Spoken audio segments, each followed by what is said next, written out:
Hello, hello. I think this is all working. Just doing our standard checks. We'll make our announcements. We'll get started. So it'll be a couple of minutes here. Nothing crazy. Thank you. Thank you. All right. Manage stream. We're just gonna get the chat open up here. Pop-up chat. Let's go. Just so I can get it mounted on OBS. We're just gonna make that happen. Custom browser docs, Twitch chat, baby. There we go. Apply. Oh, apply. Close. I'll take it.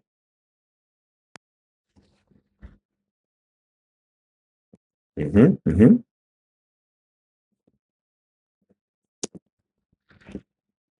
2 seconds.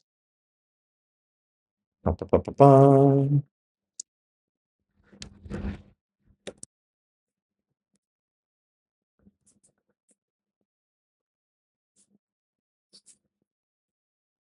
I wonder if anyone gets notifications here. So I think when I start streaming, if it's unscheduled, you might not get notifications unless you're following me here. We're gonna find out. Right? Okay, just logging in, getting that Twitch chat set. Should be no problem. 3, 2, 1. Hello, we are in chat. Love it. Twitch chat, baby. There it is. Hey yo, we got it. Got it going. All right. Now we pop over, notify all the channels here, let everyone know. Give that a shot. Set myself up with something a bit new to help me do these notifications. So just going to experiment, and it might go poorly. Wish me luck. Okay, so I need to go to Posters. I will show you the tool I'm using for cross-platform notifications. It's an open source product called Posters. Seems pretty cool. Here's the GH repo. Right now I'm using it just in their online hosted service, like the managed service. No review yet. Literally right now, I'm going to be making the first post on this, but it seems great. Sure, perhaps there's AI involved, but mostly it's a scheduling tool for cross-platform for just any social media you might be managing or working with. I only have a couple of platforms at the moment linked up, but honestly, let's see what happens. Okay, we are live. Come join the awesome live coding session to see us finish an awesome pattern drawing tool.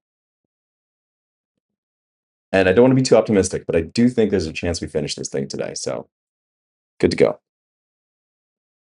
Let's insert some media. Just a quick photo of perhaps me being a dang fool. Okay, let's just go with this. Not even sure what that photo is, if I'm being honest. Okay. Me pointing at the camera, taking it. And we need a link, please.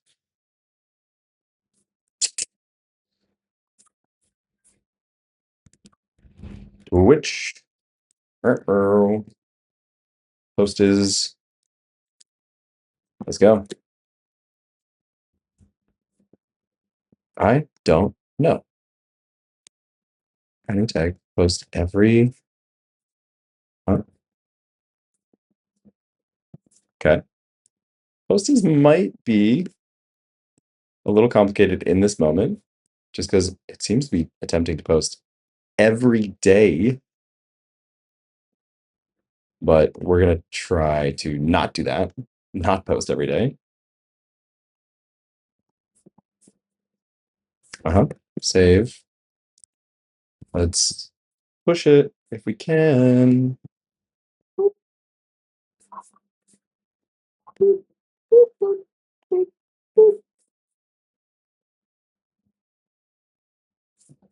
Okay, confirm. Okay, all right, all right. Oh, all right. Oh.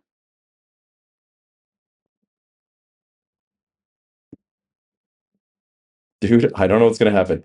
LFG, we're just gonna post now. For each one. Please fix your settings for Discord.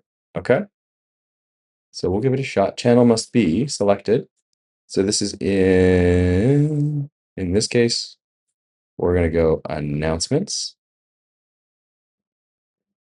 Okay, post now. And in this case, we're going to go awesome coding chat, and we're gonna do should be something called awesome announcements. Oh, darling, too many channels.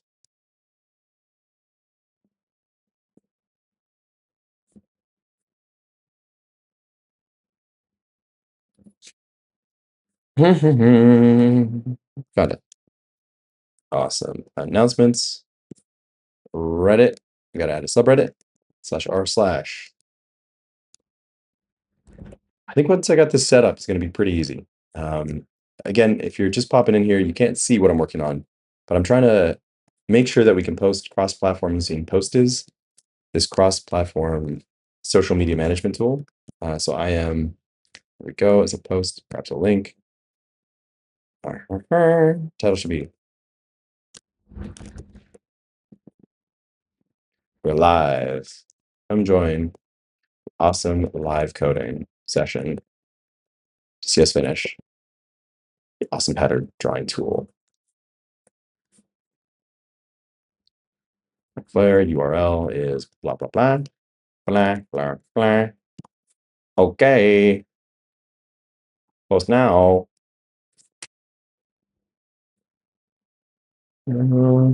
Sure. Okay. Let's go take a look. Let's make sure that things posted as expected in all the right places. Checking in, checking in. There we are. Announcements. I don't see it being posted. I don't think it got posted. Let's see who's in chat here. Got anyone? Oh, it did post to Twitch. That's interesting. It did not post. Let's check awesome announcements. Uh-huh. Did not seem to have posted. Did not seem to post. Okay. Okay.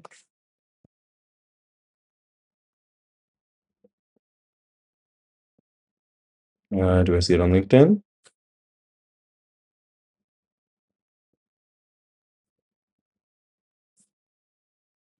Why so obsessed with me? Boy, you gotta know. Hello, did you post on X? We're gonna go take a look. Yes, close this modal. Duplicate post. No, show me the post, man. Are these just scheduled? Can't be the case. Yes, close. All right, almost there. We're gonna give up in 2 seconds. I am nothing if not stubborn. So we're going to attempt. Uh-huh.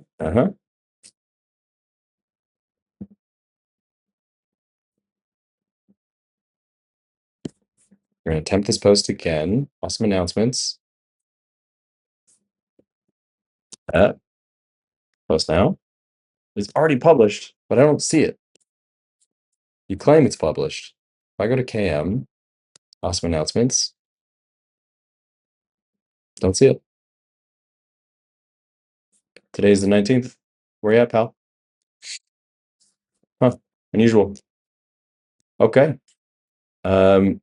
I don't see what I expected. Therefore, we're going to do a quick manual post, let people know where we're at, let them know we're live, we're hanging out, and I wonder if we can see how many folks are in chat. These are in chat. Yeah, just me at the moment. Chill, chill.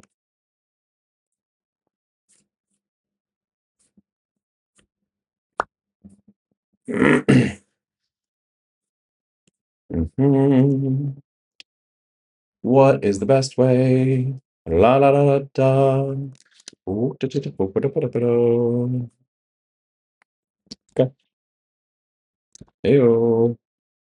We're live right now. Finishing up.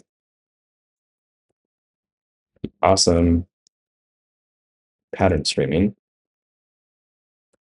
Pattern drawing tool.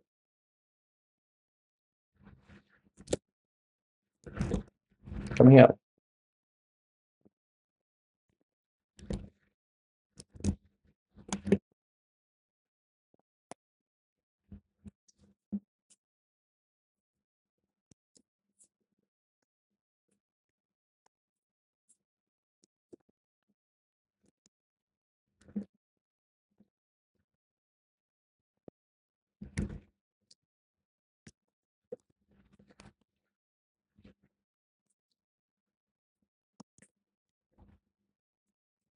All right.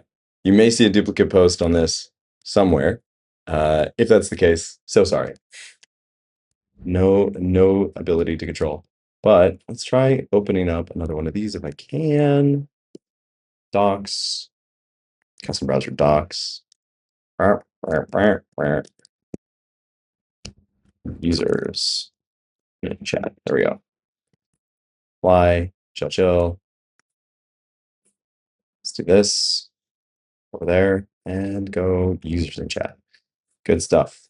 All right. We can see as people stream in. No pun intended. We can see as the chat progresses. It's all in OBS. We are ready. Last thing I'm going to do is just make sure that I do an email blast to all those concerned, all involved parties. Let the folks know where we're at. Oh, right. We got to do FetLife. FetLife is not in PostIs.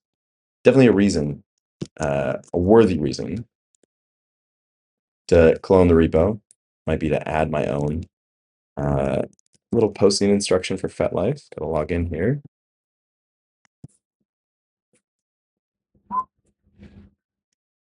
Boom, ba boom. We are live. Maybe come join the live stream. Our awesome live coding session.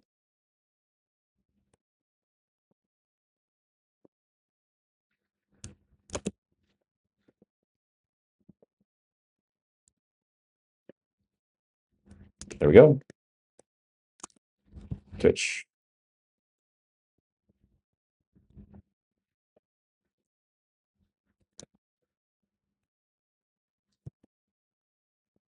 Publish.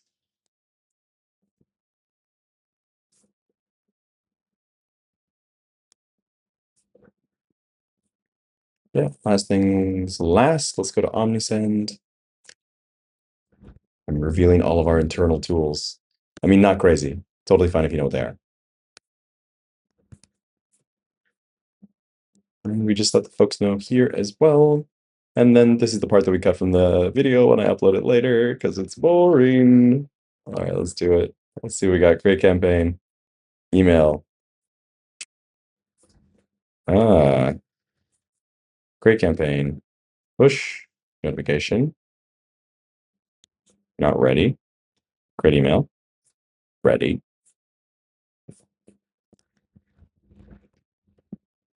We're live right now.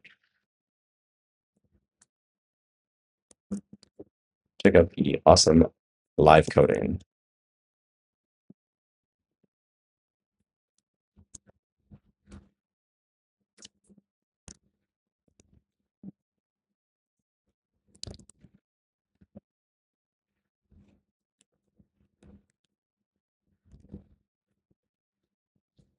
Okay, awesome. Live coding patterns are en route. And I'll just let folks know where they can find us, and then we jump right in. Again, still seems to be Easter templates. So let's go see what we got. See what we got. Yeah, let's get branded. Chill. But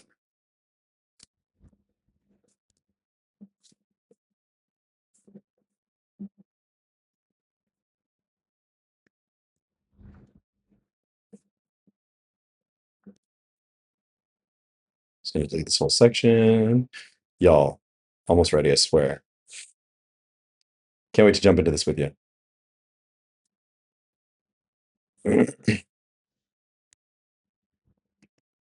Hey, we're live on stream. We're finishing up the live programming the awesome.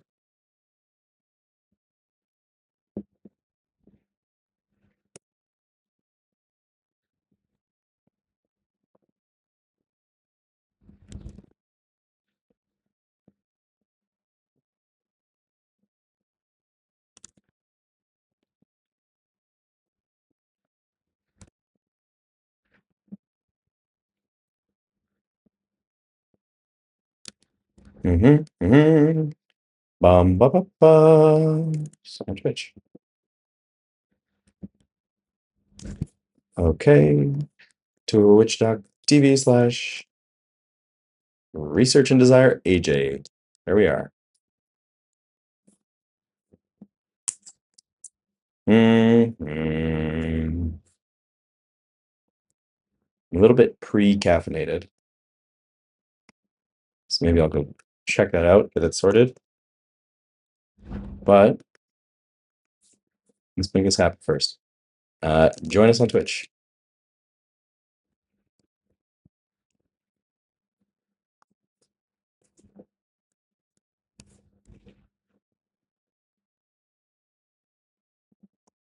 Chill.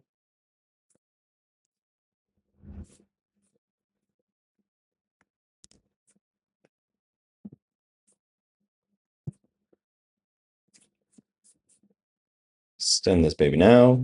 Let's go. Notifications everywhere. Sent. Literally everyone should be apprised right now. The fact that we are online. Let's make sure. I don't see a Reddit post. That's very interesting. It seems like post is not succeeding the way I wanted. So we're gonna go check all our platforms and just make sure that I'm not crazy. Yeah, 13 days ago. Okay, we are live.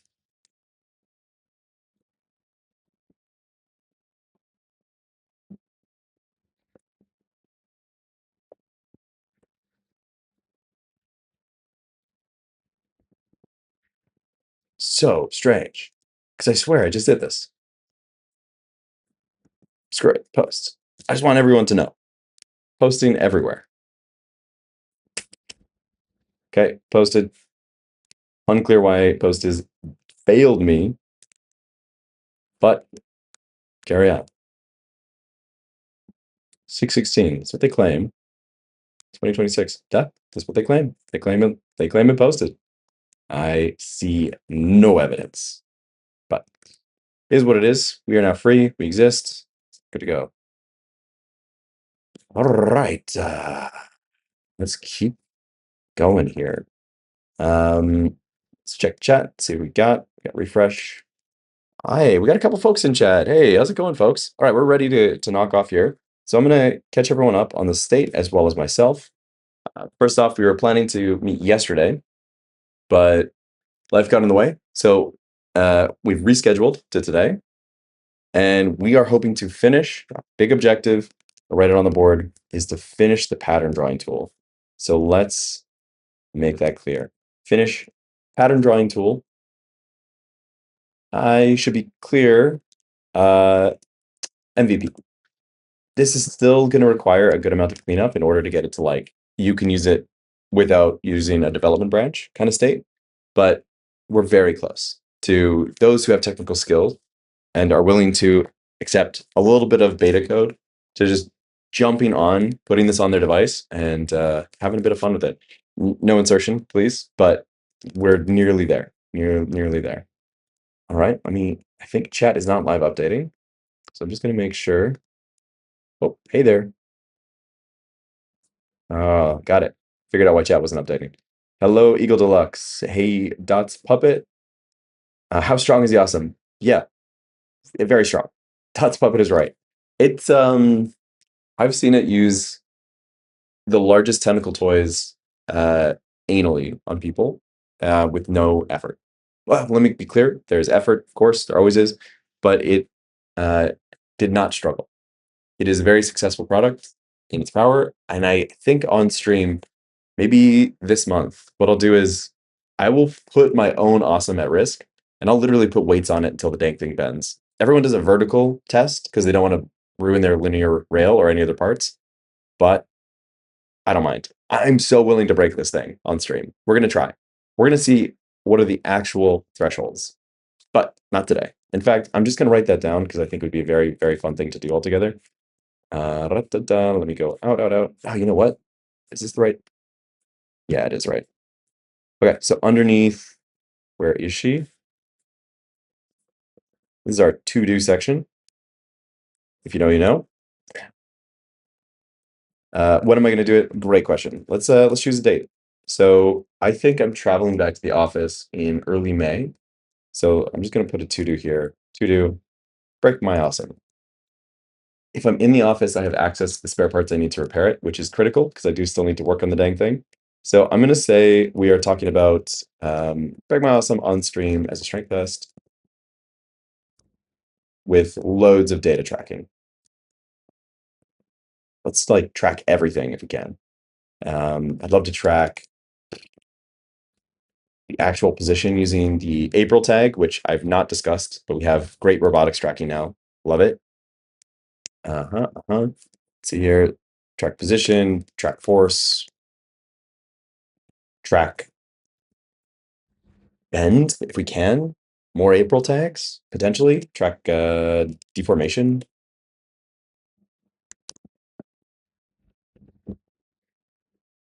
And critically, I've seen, again, so many tests where it's just vertical weightlifting. I want to see horizontal against this plane. I want to see if it bends.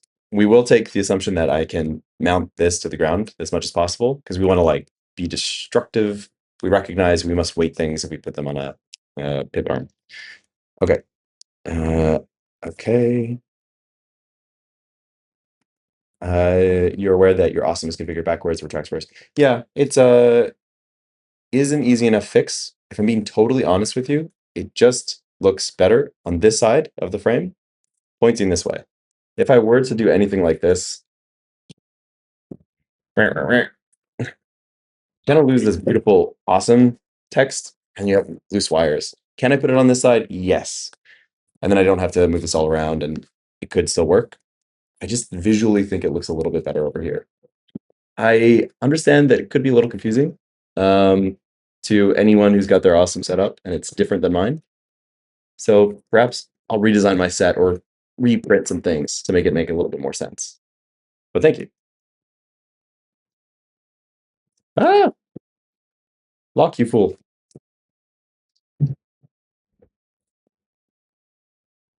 Yeah, this is my dev awesome. It's got a bunch of little things on it actually. Since I've got it demounted, let's just take a look. Control one. No, this one. Ah, the camera I hate the most. I've got a bunch of little knickknacks on here. Mostly it's just loose wires so I can get in there. But one thing that I really like that I'm going to do a full video on is this. Ah, I love this little guy. This is an April tag. And if you don't know April tags, uh, hmm, what do I know that I'm willing to share? I've got to do a little fact checking on myself, but they were made by an American university. This is where I have to fact check which one it is. It is a very clever, I'm going to say 9DOF, but I don't know if that's accurate, but it's a very clever position and rotation measurement tool where if you manually configure the size of this April tag, you say it's 20 millimeters in this case. There are a bunch of libraries, one in Python, which I'm using at the moment in a tool that I've built out, which can determine, okay, if this is 20 millimeters and the size that I see in the camera is X, then I can infer the XYZ position as well as all the rotational coordinates. It's so, so impressive. The only downside is that I have to do videos in slow motion to get it going, to get the data I need, but it is extremely fun and could be good for this destructive awesome test that I'm planning. So the date that you had asked for there, Eagle Deluxe. I'm going to say probably mid-May. Like the reason, again, to be clear, is yeah, AJ needs access to supplies so he can break his shit. I'm going to break it. Needs access to replacement parts.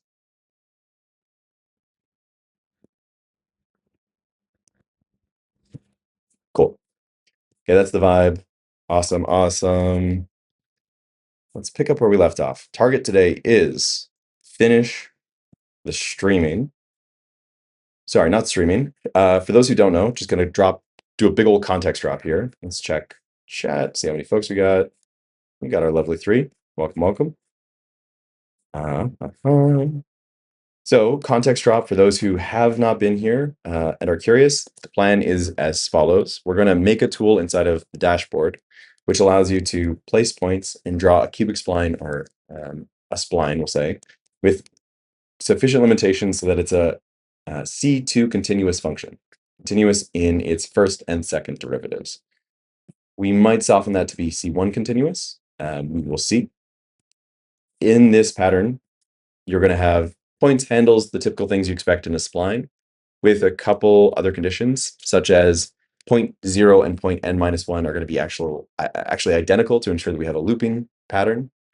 We have the intention of doing some awesome stuff in the future, like having these sensation filter buttons so that the sensation value can control what you're working with. And in order to get this curve that you're drawing to respond to the controller, everything is variable. X is not time, it's time-ish. It's a function of time, so that if your speed is very high, then X will respond as your speed increases. We'll talk about exactly what that means. Y, of course, is going to similarly correspond to your depth and stroke settings. So it's building off the existing stroke engine features that are already in code. Now, the thing that we were working on last time was what we jumped to, I should be clear, is we jumped down to, after building out the MVP for the dashboard, we jumped to storing data on the Awesome. Let me pull up that code. So inside of the Awesome repo, and if you are at your computer right now, you can check this out on my branch. My branch is called AJ/awesome-patterns.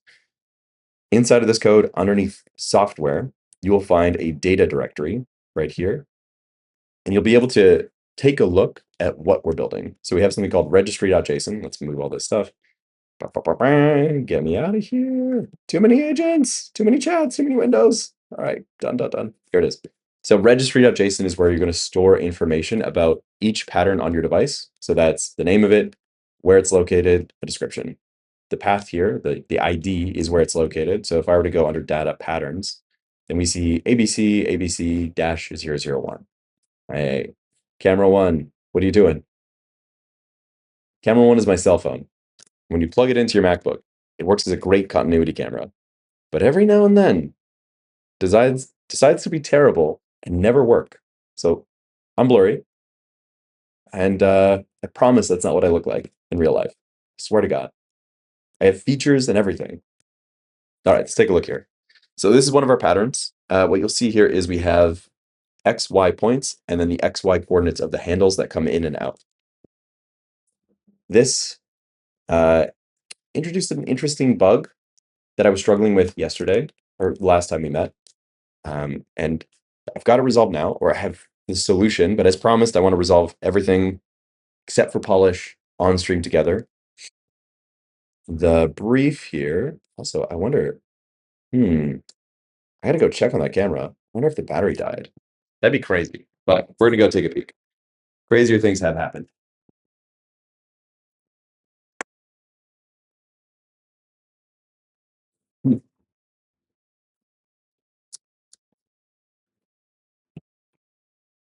Seems to be the case.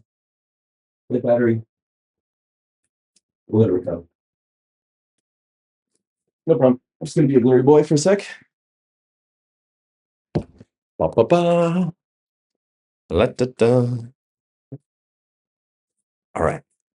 So let's catch you up on these issues, and you'll have to excuse the fact that I'm a little bit blurry. Right. We're gonna, before I get you into the issue, let's get into the context. Pick it up for myself as well.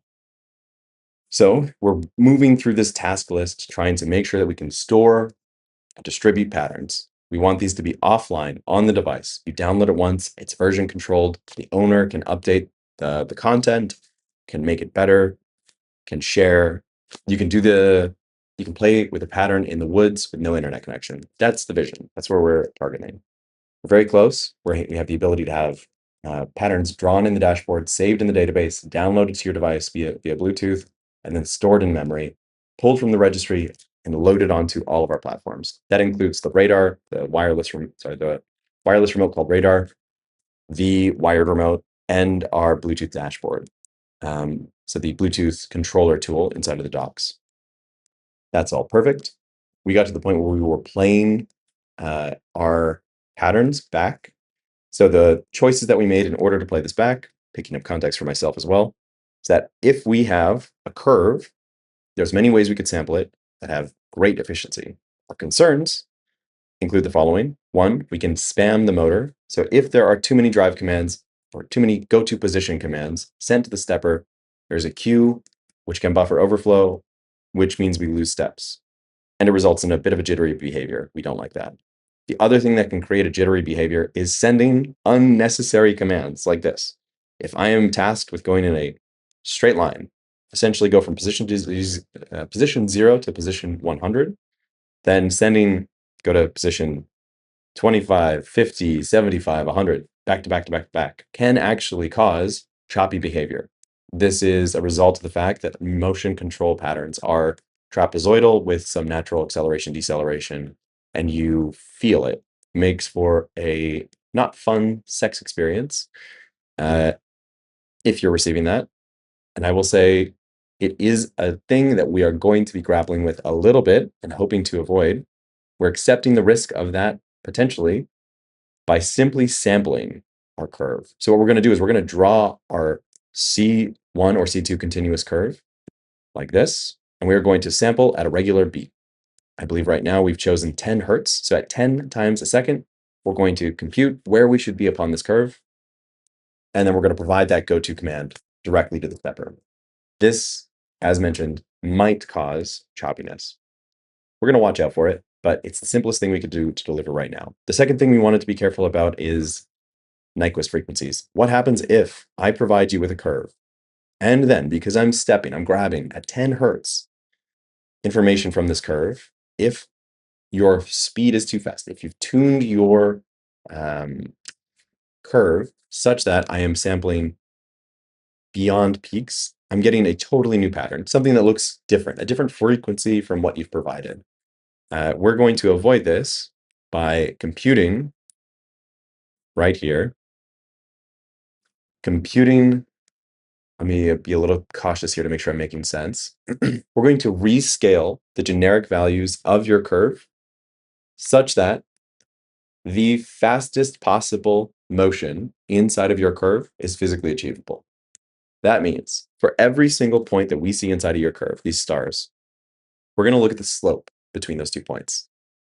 We're going to compare that slope to the maximum speed that your device can do. This is a configured setting. It should be about, we should check. I'll just state it's a configured setting across all awesomes. Comes default in the awesome, I believe, at 1 meter per second. We should double check that just to make sure I'm not crazy. So the entire curve will be rescaled such that the closest to, or the not closest to, but the highest slope, most steep slope is your max speed when your speed setting is 100%. This guarantees that the entire curve is physically attainable because your max speed is attainable inside of that curve. Hope that makes sense. We have other limitations like the fact that it's C1, potentially C2 continuous, which ensure that it is physically achievable, whatever it is you're drawing. Now, we did a lot of this work. We had a little bit of confusion. We have one bug that is still unresolved that we're going to have to double check or figure out how to resolve. Shouldn't be an issue. And another bug, which I'm going to chat about. So I'm just going to prime the stage here. We're going to get into it because now we are at the bottom of this doc. Got it all. We're set.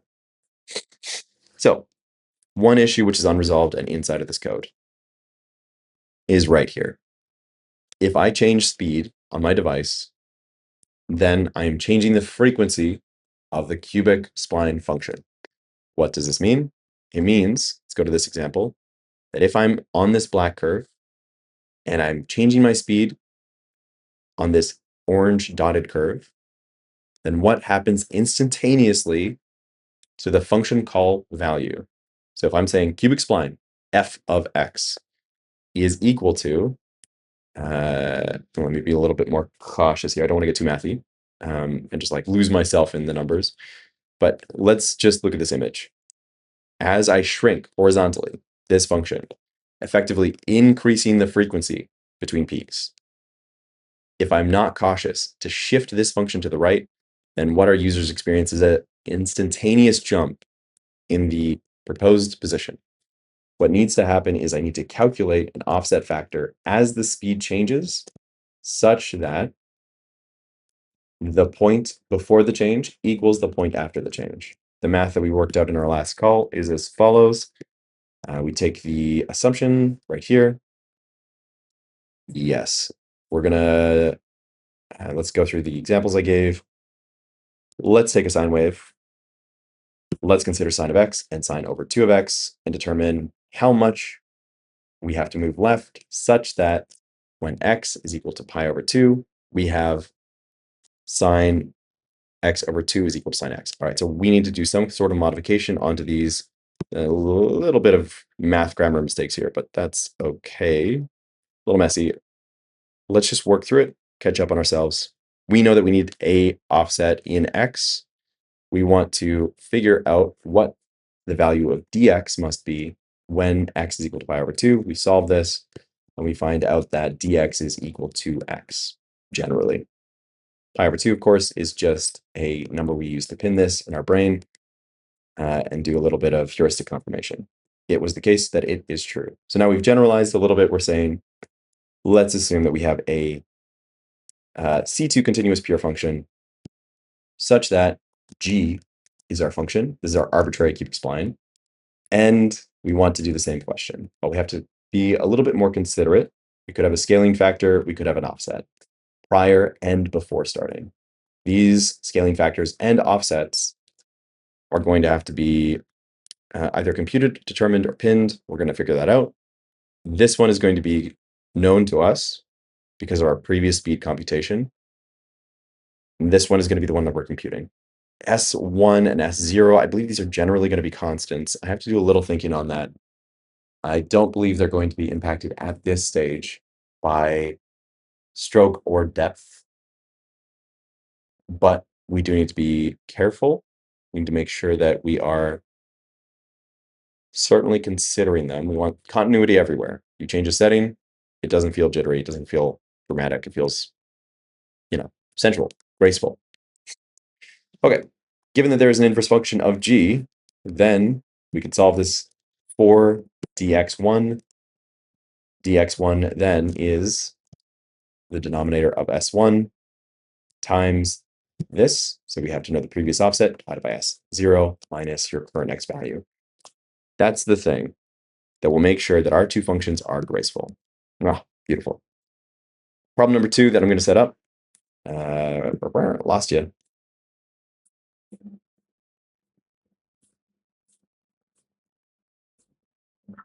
And then I'm going to take a break to fix camera.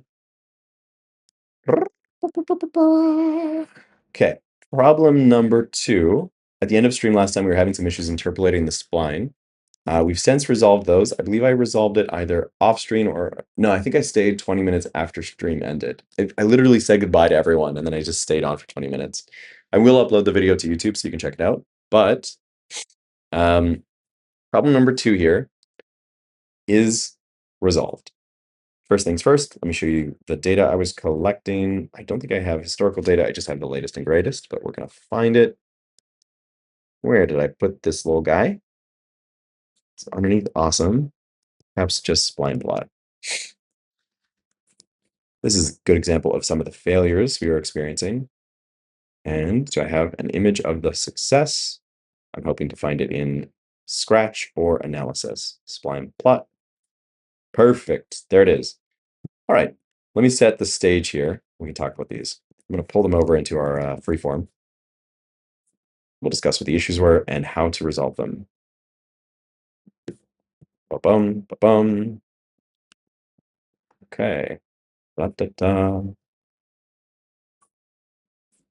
So the pattern we were drawing was as our test pattern, in which we saw when I opened up the code for this, we were stating, at least we believed, to the controller, please draw a sawtooth pattern. Please move the awesome in a sawtooth motion so that it is just like this. Nothing crazy. Very simple achievable test pattern. And we are using the cubic spline, the Hermite formula for computing cubic splines at value t. Everything seemed wrong though. So I was really digging into it. You can see here, I've got some charts. I can't zoom in that much. It's so interesting. I am not in love with freeform. I will tell you that much right now. Freeform is a tool. That's all I can say. All right. So first things first, we're having a strange, I'll tell you what we have here first. We have a bunch of different charts from me printing to console log. So this is not positional measured data. It is requested position data, where I'm checking to see what my current time offset is. So I have to tell the function what time it is as a percent from 0 to 1. I believe this is converted to seconds in this chart. And we can see already the time computation is jumpy. Something here is causing issues as speed changes. It should be at that regular heartbeat, 10 hertz. Problem number one. If we look at a region that's slightly stable, we do see two issues. First, the requested position or computed position is certainly not sawtooth. We start to see a slow curve here, and then it doesn't complete the second half. It doesn't slowly reduce down back to its original state. It jumps back down, meaning it's resetting. For some reason, it was calculating back, jumping back to the start of the pattern. Velocity and target in steps tell the same story. Now, after a little bit of hair pulling, funny joke if you knew how bald I was until recently, then we found the solutions. So we've recalibrated our t and rewritten our Hermite computation function so that time is a percent from 0 to 1, decimal, of course, and it very slowly, clearly ticks all the way up, 0 to 1, nothing crazy. Position then is still not our sawtooth pattern as requested, and it's so clear to me why this is now. At the time, I had no idea, but it is obvious, self-evident, one might say. I will pause for a sec to see if anyone has any guesses, but we can see here as well the velocity is not working. So we do see a remaining issue on the velocity, which does play out as a non-smooth behavior. The velocity does quickly change. This implies that if our our position request is a continuous smooth function, approximately, then our calculation for velocity is still incorrect. No problem. We can figure that out. So what the hell? Why is this not a trapezoid? It's so simple. So simple in retrospect. It is because we have defined in data, here, excuse me, in software data, we've defined the handle 0, 0. Well, that is a zero slope. This is a zero slope. It's doing precisely what was asked. So we have to have support for null handles. That's basically it. If you want to be able to approximate, this is not a C1 continuous function. If you want to be able to approximate these sorts of functions, then we have to permit null handles to exist. So to do today, null handles must exist to permit pseudo non-continuous functions. They will, like the functions will be non-continuous in C1, but obviously the stepper can only ever move in the physical world. It can't like phase through walls or anything, so it's always going to be continuous. Let's just say this. Null handles must exist or be permissible to permit sawtooth style.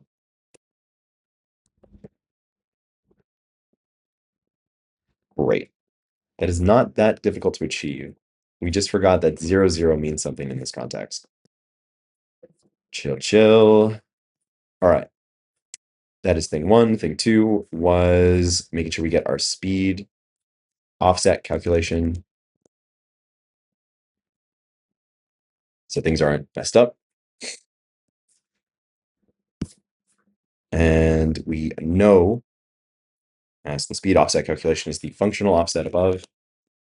Da-da-da-da. See above. Honestly, crazy. That's always crazy to me. Deny. I apologize. Just off screen here. We occasionally get these like, I think once per stream, we'll get a random spam chat. And the thing is, like, we're a pretty niche stream, you know? Not a lot of folks are gonna be kicking around here. And so it always makes me feel like big for my britches, you know what I mean? Okay, give me a second. I'm just gonna try to turn my phone on. Get a little camera one thing. If not, we'll just switch to the other camera for now. I feel that with my chin. Oh, yeah, okay. She's suffering. Well, I'm struggling today.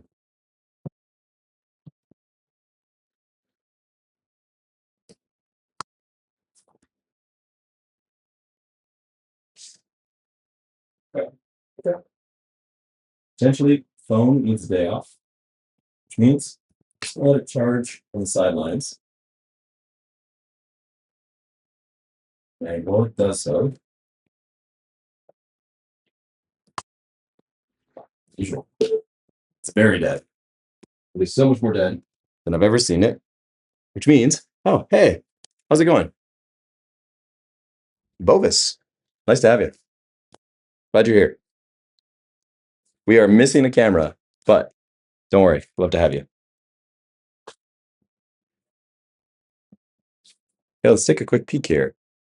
We're going to change my video capture so that you can see my pretty little face. Ready, FaceTime. Oh, this is not my angle, but better than nothing, huh? Okay, let's go. We're going to go over here. FaceTime, done, done, done. Hey, hey, little old AJ everywhere. Okay, see if I can get you. I mean, this is what you get. Camera one's dead. So you get this angle from above. Oh, okay. LFG. What do we need to kick off here? Here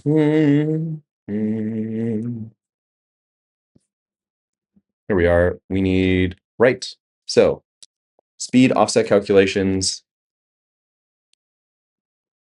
See above. The null handles must exist so that sawtooth style patterns can exist. And then there was one more thing. Right. Our velocity calculation is absolutely wrong. So we're just going to like pull up this function, whatever's computing this, and manually calculate our derivative again, because something ain't right here. I mean, that is 0, but like this jump is crazy. Just implies something's wrong with our time offset. So let's take a peek. Jump back into a bit of code. Okay, let's close all, Take a look. Got too much stuff open, of course. Hey, has anyone tried 4.7 yet? Opus 4.7? If so, I'm curious of your opinion. I've given it a couple shots. I don't see any of the issues that everyone else is talking about. Folks are saying it seems nerfed. I mean, 4.6 has seemed nerfed over the last 2 weeks. I'm not a conspiracy theorist, but my theory is kind of like how Apple has been accused of downclocking the speed of their CPU processors before the launch of a new iPhone. So you're encouraged or shocked and impressed when the new one comes out. My theory is they have been downclocking 4.6 in order to make us more impressed by 4.7. Call me crazy. That and birds aren't real are my conspiracy theories. I'll die on that one. All right, LFG. So what do we got? We have got defined in our source, awesome, our spline pattern code. gonna keep file. Let's go. Yeah. Right. So first things first, we're gonna focus in on handling null. So we get that sawtooth pattern.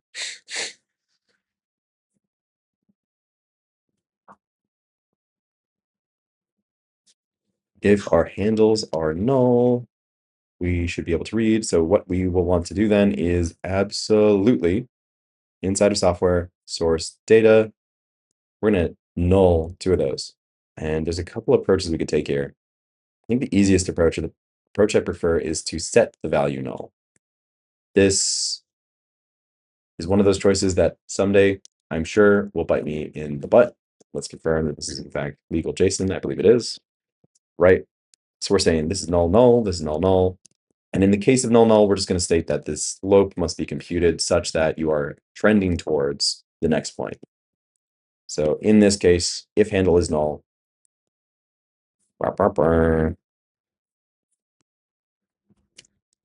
if handle is null, then compute the slope such that it's a straight line towards the next point. Yeah. Yeah. So for anyone who's not checking chat here, yeah, ChatGPT did that before, so it wouldn't surprise me if Cloud is doing that as well. Yeah, with the downclocking. Yeah, heard. Oh, and I'm not sure about the birds thing, but Apple sabotaging their iPhones. Yeah, convince others to upgrade is a guarantee. I mean, the Apple thing I think is well known at this point. They claimed it was for battery life, but please, come on. There's no way. There's no way it's for battery life. It's for sensationality. You know, they want to seem sensational, and if they're their biggest competitor, they have no choice. Same with ChatGPT. I mean, truth is, hot take, ChatGPT might be trending out of the market. They're still an enormous player, of course, but a lot of my dev friends are no longer treating it as their go-to source and have not been for months. Not since 4.5, I would say.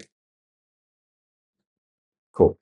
So if the handle is null, then compute the slope such that it's a line direct from x0, let's say 0.0, to p1.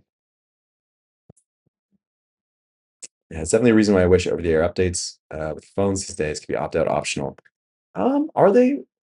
I think I'm pretty sure on iOS you can opt out or you can just avoid updating. Um, my only experience there is partners who never update, if I'm being honest, where I like check which version they're on and it's caveman.1.0.beta, you know what I mean? Don't update your device if you don't want to. The truth is, I love staying up to date. I just wish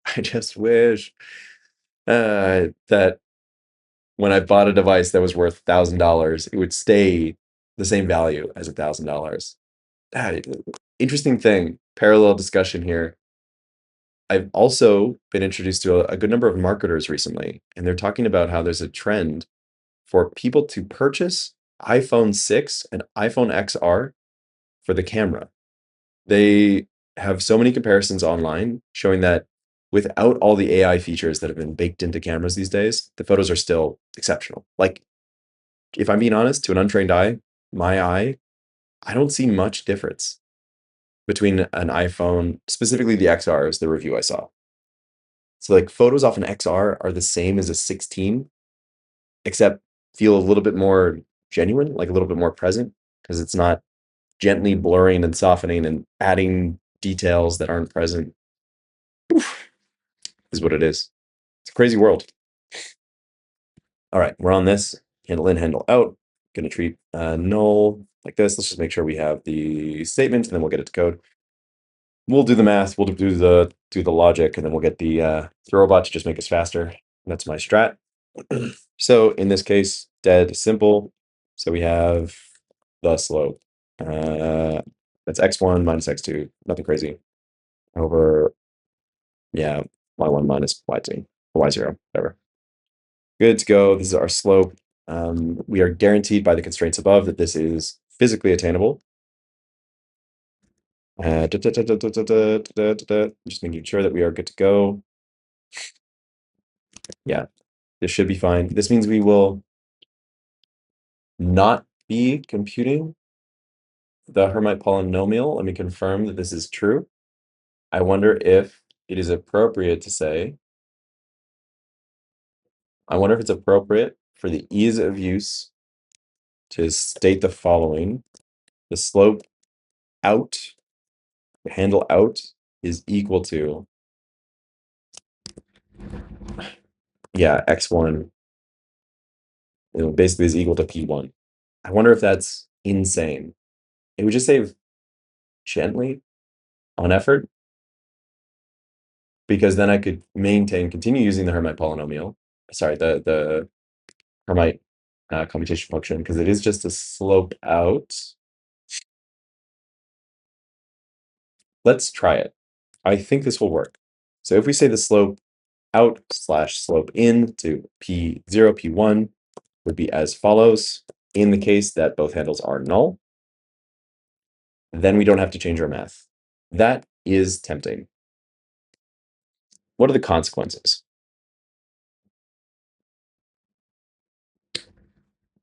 Ha ha ha ha. I'm concerned that it would, if you had a curvature on the P1 point, I'm concerned that it would be too aggressive. Sorry, the P0's handle, the slope out of the starting point, would be too dominant. So an option for this slope, if we want to continue to use this sort of method, would be that it's, excuse the pseudo math, P1 over 2. Where the real math would be the x point is x0 plus x1 delta, basically. Let's just make sure I type it all out. X1 minus x0, which ends up being just x1, right? But over 2, because it's half the delta, this means it's 50% of the weight from this slope would be 50% of the range between these 2 points. Tempting. And then the y value would be y0 plus y1 minus y0 over 2. Great. I think this is more tempting to me, just to make sure that we don't have to change the computation function. I'm going to go for it. So we're going to ask the bot, the old robot right here, Grandmaster. We're going to go 4.7. Going to give her a go, give it a shot. Is it overkill? Yeah. Is it expensive? A little, but you're worth it. But for real, I don't mind spending a little extra just to get things done the right time, the first time. So let's do this. We're just going to drop context here. Hey, buddy. My friends like to remind me I am wasting tokens when I talk sweetly to this little robot, but hey, it's okay. Guy's working hard for me, you know? Gotta be nice to people. I swear I'm not going to be the first person to make out with an AI. Maybe the second. Maybe the second. All right. Let's make sure we handle the case where handle in and or handle out is null. See this, for example.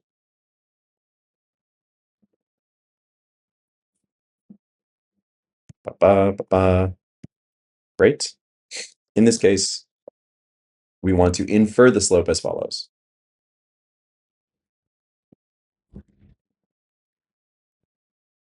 As follows. S0. Yeah, we'll go here. Don't like this one. We're going to take this.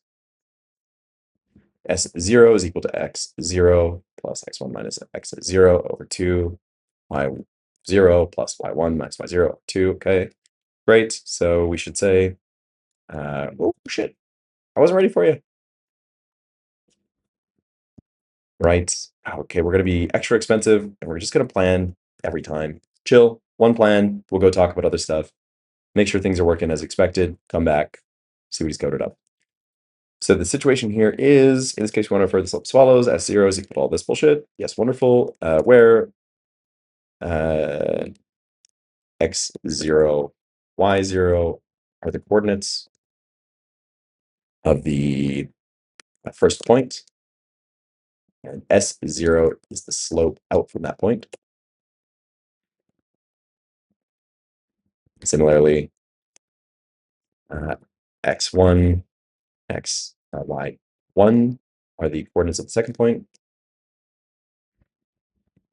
and we will also need to compute and if handle, what have we named this? Let's go confirm our nonsense. Handle in, handle out, okay? And if handle in is also undefined, let's make sure. Okay, slope out from that point, aka handle out.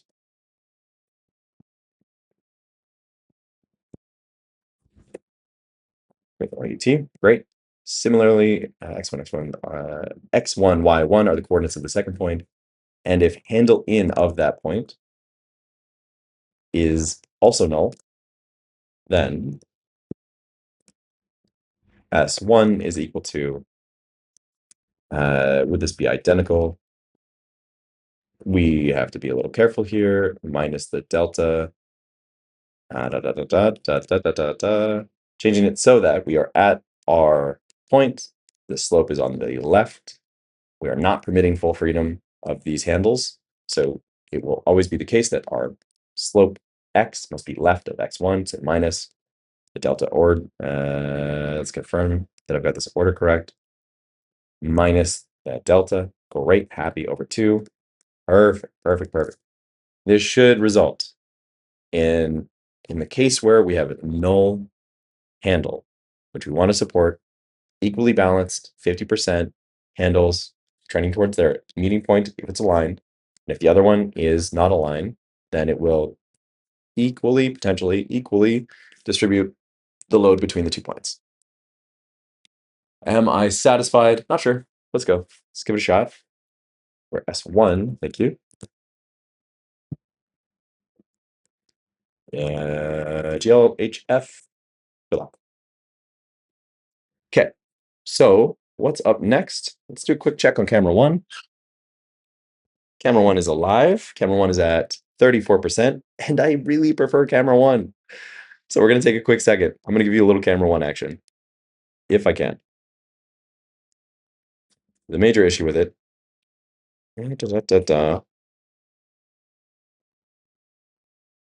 Yep, yeah. There we are. Up, up, up. There. Little sidebar. I'm also right now trying to organize a run club with a friend of mine. So we're thinking of run club names. The gimmick in our city is there's no weekday run clubs. So trying to set something up that would start typically like 5 a.m. on a weekday, maybe 5:30 a.m. Brief run, like 3 kilometer, and with a little mindfulness practice. Could be a meditation, could be just chilling out. Who knows? We're gonna be in a lovely park in downtown Bangkok here. If anyone has any run club names, I will definitely take them from you with great love. I really would appreciate it. So hit me up if that's you. Okay, just give me a moment. I'm gonna test out camera 1.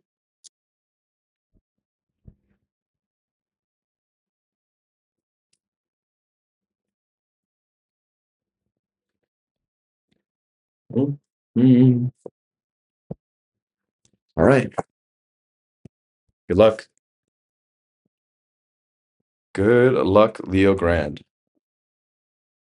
Good movie. Video capture. Hello. IoT PHP. Oh, hey. Camera 1, you exist. You look a lot better over there. So, I mean, all of you lovely folks always look lovely, always look beautiful. But AJ and his assortment of strange objects looks better from over there, I think. This is a little plant. I'm gonna rotate so you can see his bicep. Oh, you can't see it. Ah, if only my awesome was mounted the other way, you'd see everything. Excuse me, awesome.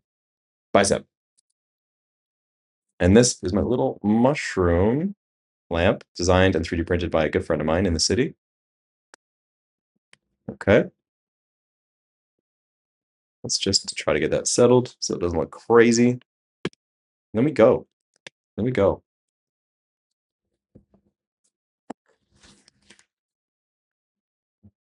Ah, she's tilted. Maybe that's the life it needs to live today. On we go. Done. Hi. Yeah, baby. Oh, crack, crack, crack. Right. Let's go take a peep. See how this bad boy's doing. So I made a plan for us. It's reviewed the pattern code. And JSON, here's what it's proposing. Default operator turns missing null values into 0.0f. Handle in. I wonder if it's going to be better for us to simply drop the key. If there's no key, we assume null handle. That might be easier. Treat handles as relative offsets from their point, paper.js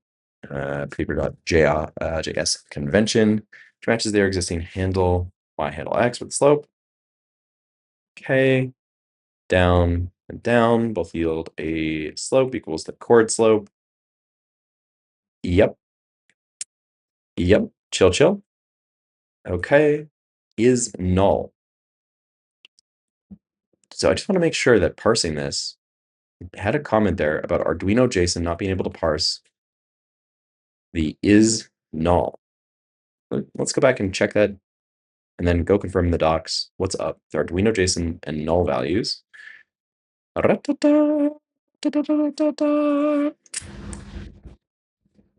When in doubt, use your own brain. Let's go. Let's go check out Arduino JSON and null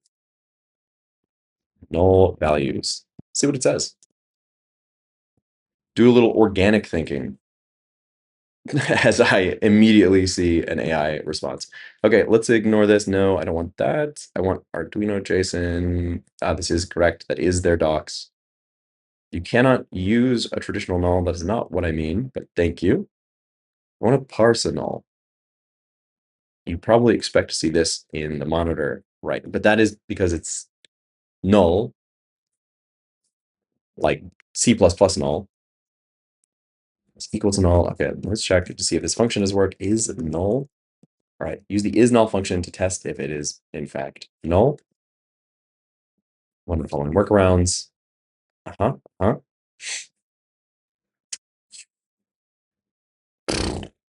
Insert null into a JSON document. You must pass a pointer. Even if null pointer is not available, you can still pass a number pointer like this. Interesting. You're stating 0 is null. Very interesting. Interesting. I don't think I like this. I'm tempted to just do a key check. So let's do Arduino JSON missing keys. Or like a key gated check. Easy.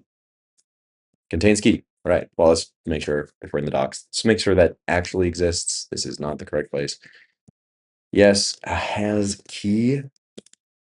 Key exists. Let's check here. Has key. Come on, baby. Search. Search for me. How to search for key. Get or add member. No, thank you. Get member. Does it have a has member? We'll take a look at this. How to recursively search for a key. I don't want to go deep. I just want to go flat. Find nested key. No, thank you. I think the is null op is the correct thing. Yeah, if not is null, but we just undefine it. Okay. So new pattern. When handle is null is removed, it's when handle is undefined, not defined. That's when we're going to process it as follows. Okay. After reviewing the Arduino JSON docs.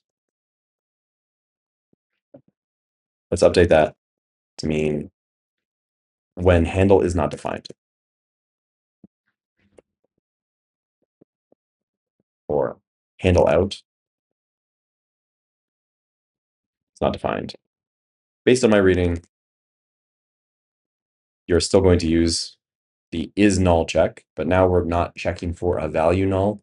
We're checking for key accessor resulting in null as far as Arduino JSON is concerned.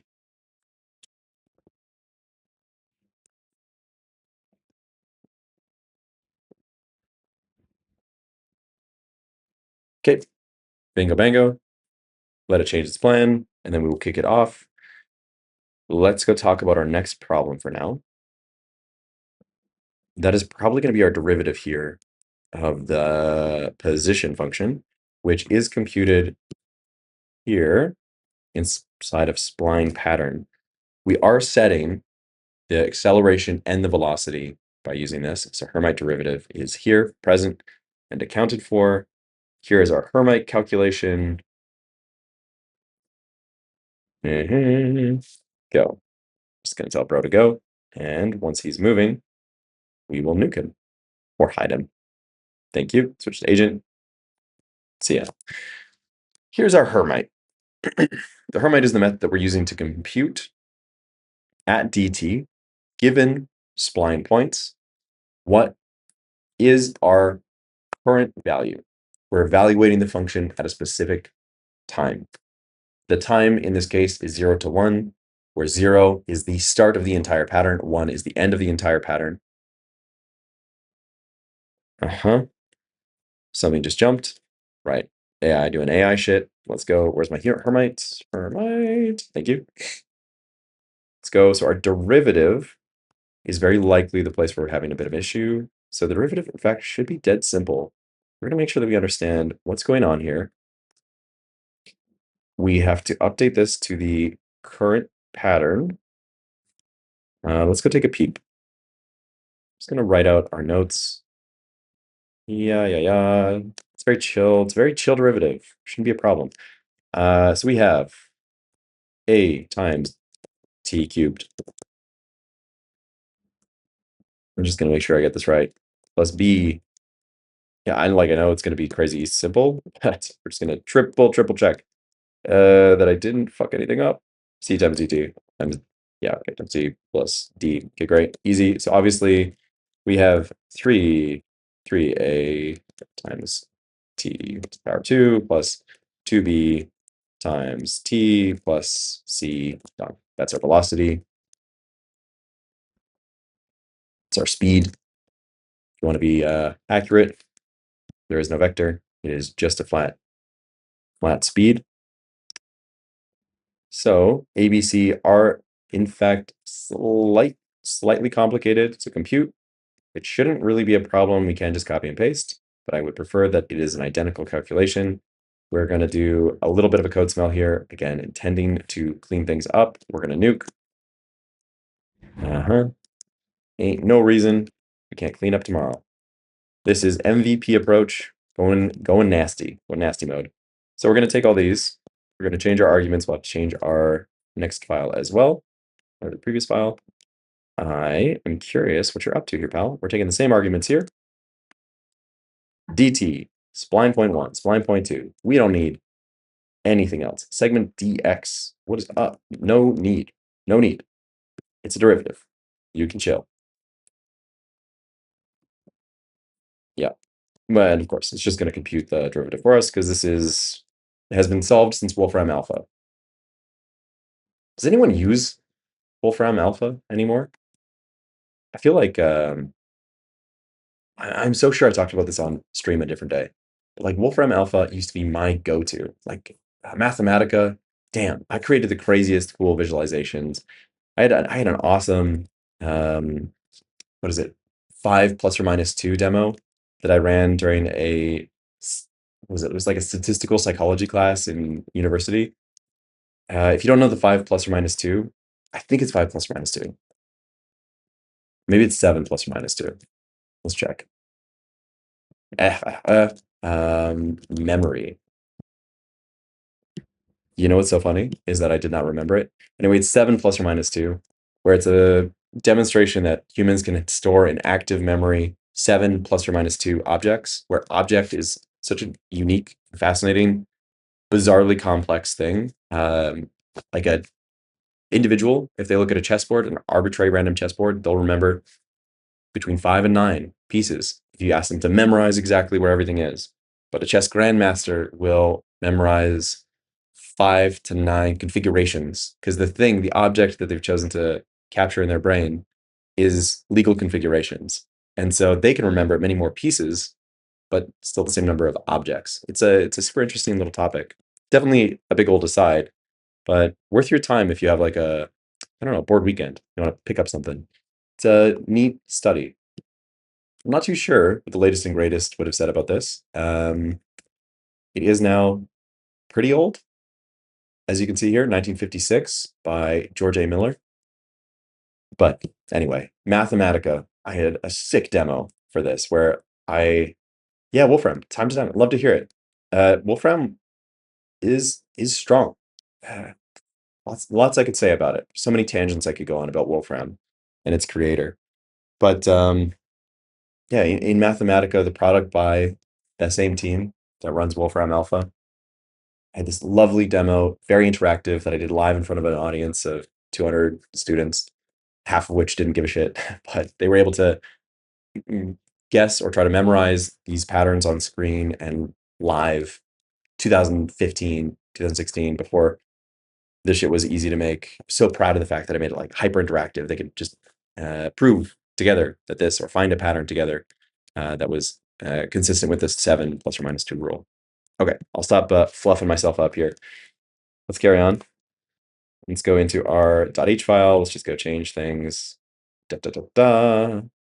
Hey, I see a change that I don't like there, sir. What are you talking about? Okay, spline point missing. I think I would rather this be nullable. Also, Puppet, if you prefer that name, let me know. But otherwise, I can call you Dot or Dot's Puppet. What do you use Wolfram for these days? Is it just like quick calculations, quick checks? I think for me, it's truthfully mostly counting how many days it's been since my birthday, because I love watching for days like, 15,000 days or 12,000 days or something like that. And me and my friends. Yeah, let me know. I'm curious. Yeah, this guy, let's go tell him, linter errors, chill, chill. But tell you what, buddy, just make a handles STD. Is it STD nullable? Let's go check. STD optional. Thanks. Don't make it weird. Cute. Ay, ay, ay. Sometimes I send these little messages.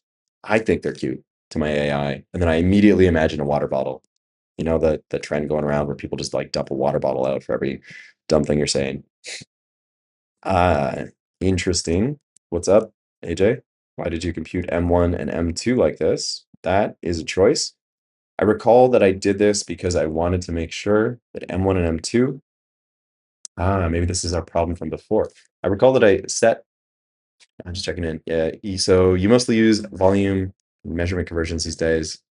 Yeah, some reasoning for sure. I think the reasoning though is, of course, definitely not what we expect. Like if you gave Wolfram Alpha to a kid, like a Gen Z, you said, here's an AI model with reasoning, they would probably laugh us out of the room. But I'm so with you. Like, I loved seeing the clear logical step-by-step hierarchy, whether it's unit conversion or, hey, solve this derivative because it's 4 a.m. and I can't be bothered to solve a Calc 3 volumetric integral or something. Who knows? Okay, that's running in the background. Anyway, it worked through these steps so well. Hell yeah, totally way ahead of its time. Like, phew, the fact that it did any of that was always so impressive. It was my go-to tool for years. Just blew my mind. Okay. No one asked, but I'll do the quickest little sidebar on the man who made Wolfram Alpha. I gotta find his name again. It's just an interesting story. So yeah, Stephen Wolfram. Just wanted to confirm. So he um, is an interesting character. If I recall right, uh, every year on his birthday or on the anniversary of Wolfram Alpha, if I'm remembering, he would buy a big chunk of, I think it was sodium, and he would just throw it in his lake and have it explode for all of his friends to be stoked. And he would go off and do these things, these very unique parallel studies into what he called, I believe the book is A New Mathematics. Let's go check. A New Kind of Science, yeah. Where he would look at very much like the game of life. We look at what kind of complexity can arise from simple sets of rules. If you set simple rules in connected systems, you can draw complex patterns. Very much Fenway's Game of Life, Conway's Game of Life, um, esque. But the book was really tedious. I did not finish it. I will be honest, I barely started it. I was just very excited by his work at the time because I was always like kind of pondering whether or not math was an appropriate language to describe the universe. It seems very effective, but if you find I was math and physics, um, if you find that you cannot describe everything you want to using that language, it implies that either there are unsolvable problems in the universe, or it implies that the system of language that we use to describe the universe is not sufficient, or who knows, something else. Point is, I was interested. This book is interesting. I do not recommend you read it, but I do recommend you know about it. Let me check in on you here. Da-da-da-da. Yeah, okay, coming through. Yeah, you can absolutely, with Wolfram Alpha, you're very much assured that you get the real answer, as long as it interpreted you correctly. That was the biggest challenge. Just make sure your 100% of your brackets are overspecified. Yeah, wrong input. Yeah, exactly. We're saying the same thing. Oh yeah, of course. But yeah, AI will absolutely just be, God, what is the phrase? I'm looking for not hedonistic, but you know that phrase when just tries to please you no matter what. Buff. But yeah, Spuppet. No worries. I'll call you Spuppet here as well. Okay. Aside complete. We all now know about the crazy man who made Wolfram Alpha. We have this. We take our derivative. Good to go. ADT. We know that we have a faulty part of our equation by design. Let's move our awesome. Let's get some stuff going here. Doesn't reference the handles. Right, that's correct, because we are waiting to compute. We were having some issues. Let's move. Let's make some motors. Motors do some things, huh? Here we are. So, perennial problem of not enough cords. Our power bank. For those who don't know, my awesome, my dev awesome, which is also my play awesome, but it's had more fun in previous years, is fully battery operated. If your awesome is not battery operated, I strongly recommend it. Currently, I'm using, not sponsored, no partnership, the INIU power bank. It has a, let's double check here. What is the capacity? And what is the output? So 99.9 watt hours is the cap, and the output is max output 45 watts on this port. Let's just double check that. Oh, no, 140 watts max output. But I believe the 45 watt output is also just nearly sufficient. I think the recommended dose, please fact check, is 60 watts. All this said, battery bank is exceptional. Strong rec. We currently do not sell a battery bank on researchanddesire.com, but we are investigating it. If for some reason you're in this audience and you are a battery bank reseller, yeah, give me a call. Let's chat. Okay, plugging this in. Let's take a look. We are aware of our flaws. We know this M1, M2 must be computed. We are just going to reflash and make sure that we're getting something a bit more appropriate. We'll run our analysis tool to double check all that. If you ever see me struggling with the screen, by the way, it's because I have, I'll just show you. I'm running in quarters.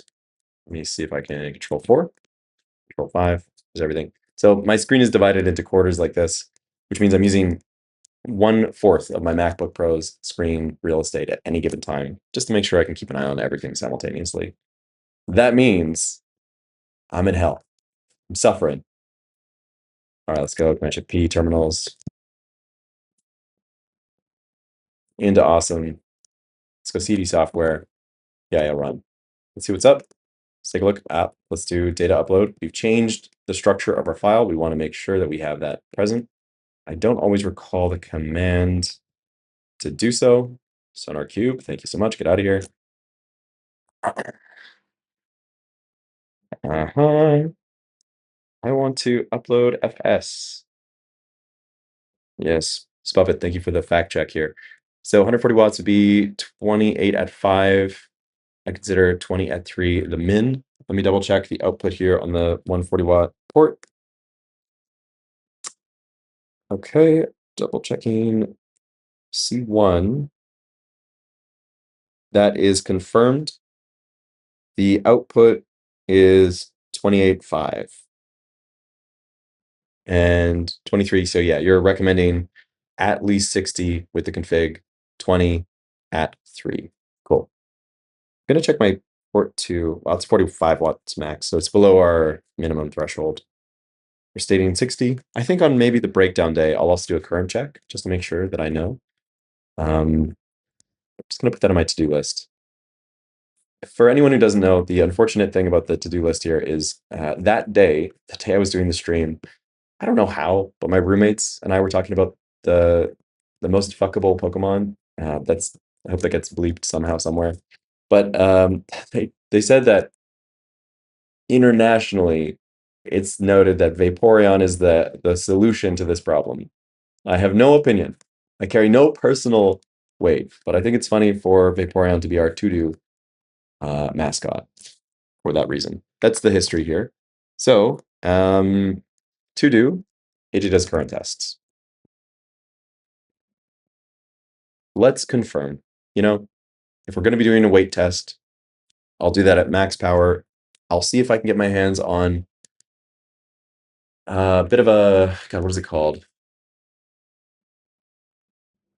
Don't recall the name, but the tool which in a lab setting would permit you to control the output voltage and current. Bring one of those into the office and get the profiles once and for all. We'll choose a control target weight, maybe 2, maybe 3, that represent our heavy, medium, and lightweight users, standard toys. And then we'll just check. We'll finally know, hopefully, the answer or what current is required to run the awesome with all these different conditions. The missing thing inside of that test would be resistance from, say, an anal cavity or a vaginal cavity. But yeah, still could be cool. We'll give it a shot. Sounds like a fun time. Bum, bum, bum, bum, bum, bum. Heading on back. Where we at? For continuity, I'm keeping long notes, but it does take time. All right, we're coming over here. We want to upload our file system. Full clean, no thank you. Upload file system. I am so sure that it's just PIO run --tag upload FS, but I also am not so sure. So let's just find out. Yeah, definitely good baseline would be, yeah, confirmed there. Spuppet, 20 at 3. Treat that as a solid baseline. This aligns with values I've heard in the past. Yeah, upload FS is not a target because I simply can't remember. Okay, perhaps it's no underscore, and then we'll attempt one more time here. Okay. Yeah, upload FS, easy. And she is, hey, writing. Awesome. Done. PIO run, let's go. Reflash, set. Make sure the stand doesn't slide away during use becomes a problem. way before you run into the power limitations of the OSSM. Confirmed. Yeah. I have an unconventional solution to this that I use for my own device, which is Velcro. So on my personal device, excuse the light, I'm again experiencing the issue of having one too few USB-C cords. But yeah, I'll describe as I attempt to resolve that problem. So I have Velcro on my floor and Velcro on the bottom side of my OSSM on the feet, and the horizontal sticking power, staying power of Velcro has proven to be very, very high. I don't have a number for how strong it is, but it seems to be very good. Here. Oh, hi. Sorry, I'm still on camera one. Forgot. Taking a look. Squeezing for a moment. Damn. What can I harvest from? Everyone needs to be plugged in, huh? All right. You got to get plugged in. Are you available? No, no, no. Oh, we're gonna try one more spot. You're all catching my logs there. Sorry about that. I'm seeing all the cool stuff and I'm not. Okay, I'm gonna grab a quick water and also check to see if I have a loose USB-C cable downstairs.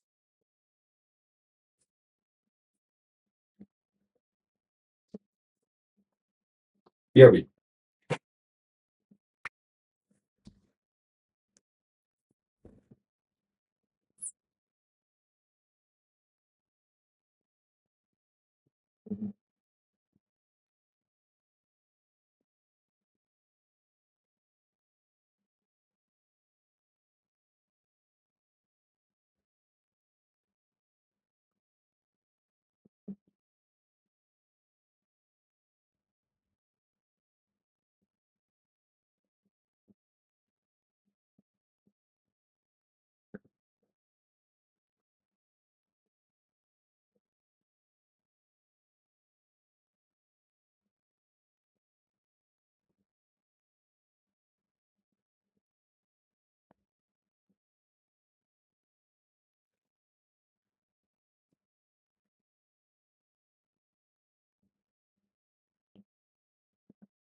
Okay. Problem temporarily resolved. I've got a light. It's gonna take us a little bit, or I got a USB-C cable. It's gonna take us a second to charge. Oh, so I'm gonna catch up with you here. Spot it.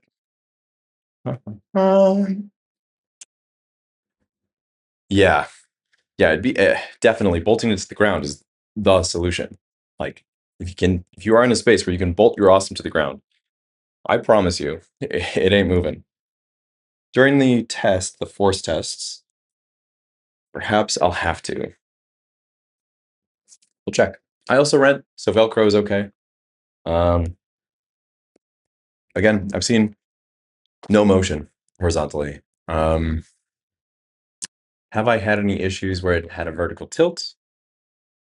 None from memory, but I'll be honest, I don't use the largest toys on the planet. It's just not my speed, personally, but is what it is. Okay, failed to open MQTT client. That is chill. I don't really want to test MQTT at the moment. I am, however, missing my remote. which is almost certainly right there. So we're going to go do that. Grab the remote. One more thing to plug in.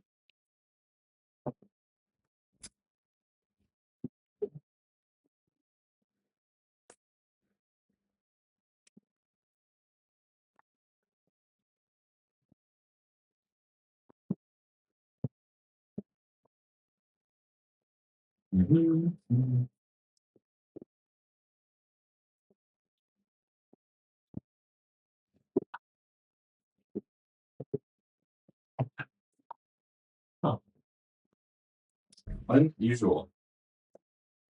Did a bit of developing in the wild. A lot of the things I normally know the location of extremely well are missing. So, hope that doesn't mean I forgot anything anywhere. If so, somebody's going to be the proud new owner of 1/4 of an awesome. What we'll do in the meantime is we're going to use the web controller here. So docs.researchanddesire.com. You can navigate over here to Awesome Tools, and you will find the web controller. Here you'll find the connect to the Awesome via Bluetooth. It will launch into Stroke Engine. And we can send commands as such. Okay. So the thing that we need to do now, we're going to set a speed of 10%. We are receiving logs over here from Nimble, right? We're going to come back here and we're going to change the pattern to test pattern, which should be our very controlled sawtooth. Let's take a look at that. Let's let it run a couple of times and we'll send it to our analysis bot. It's just a Python script. Great. Let's go. Let's catch all this, catch all this. Ba-da-da-da. Okay. Let's just confirm. It's been a minute since I've worked with this guy. So inside of analysis,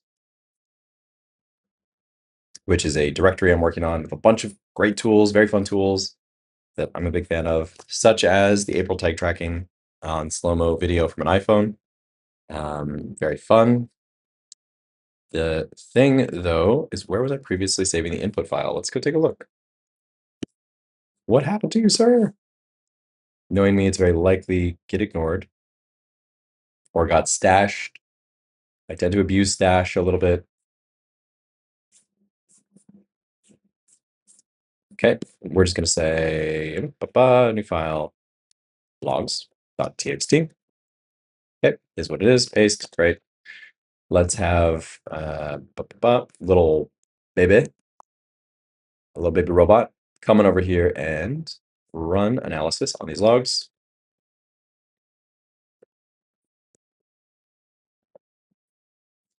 Let's take a peep at what we get.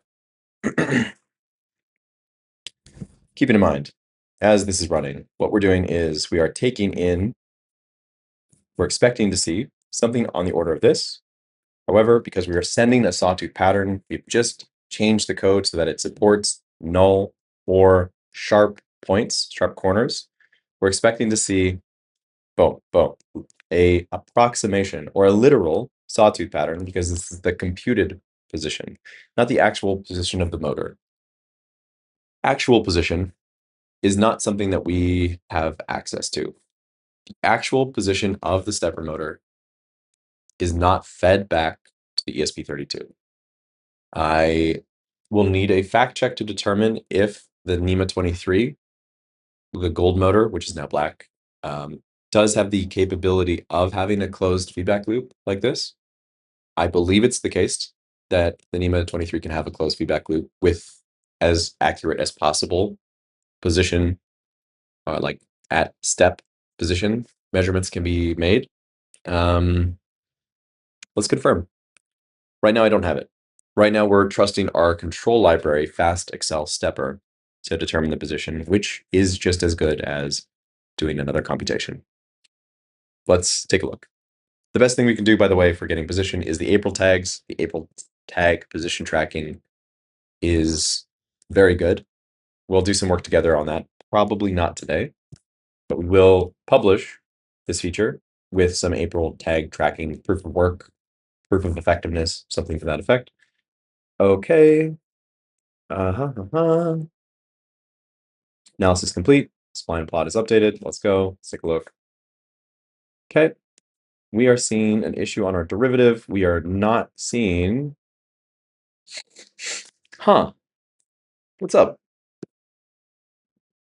That, tell you what, that is not a sawtooth. And the derivative is still bonkers.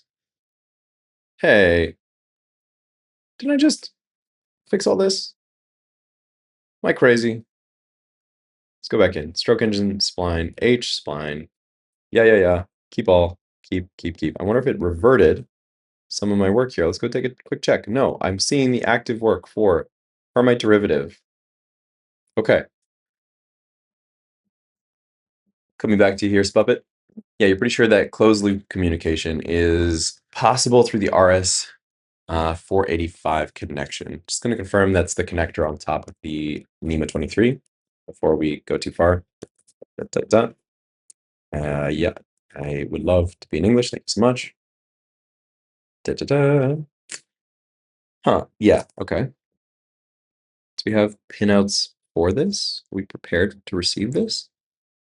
Just taking a look at this specific control board and vibe checking it.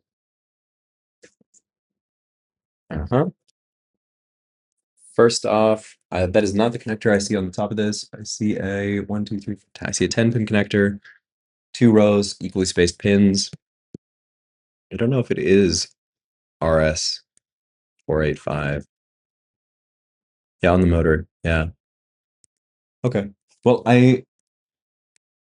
it's not critical for me to know the spec name for that, I suppose, not at this moment, but damn, would that ever be cool? Oof. All right. So, yeah, the mod bus. This is the vibe. I just expected 10 pins stacked on top of each other in order. That's what I see on my NEMA 23. So seeing this is just a bit surprising. Yeah. You would. I don't want to tell you what I use to program my motor.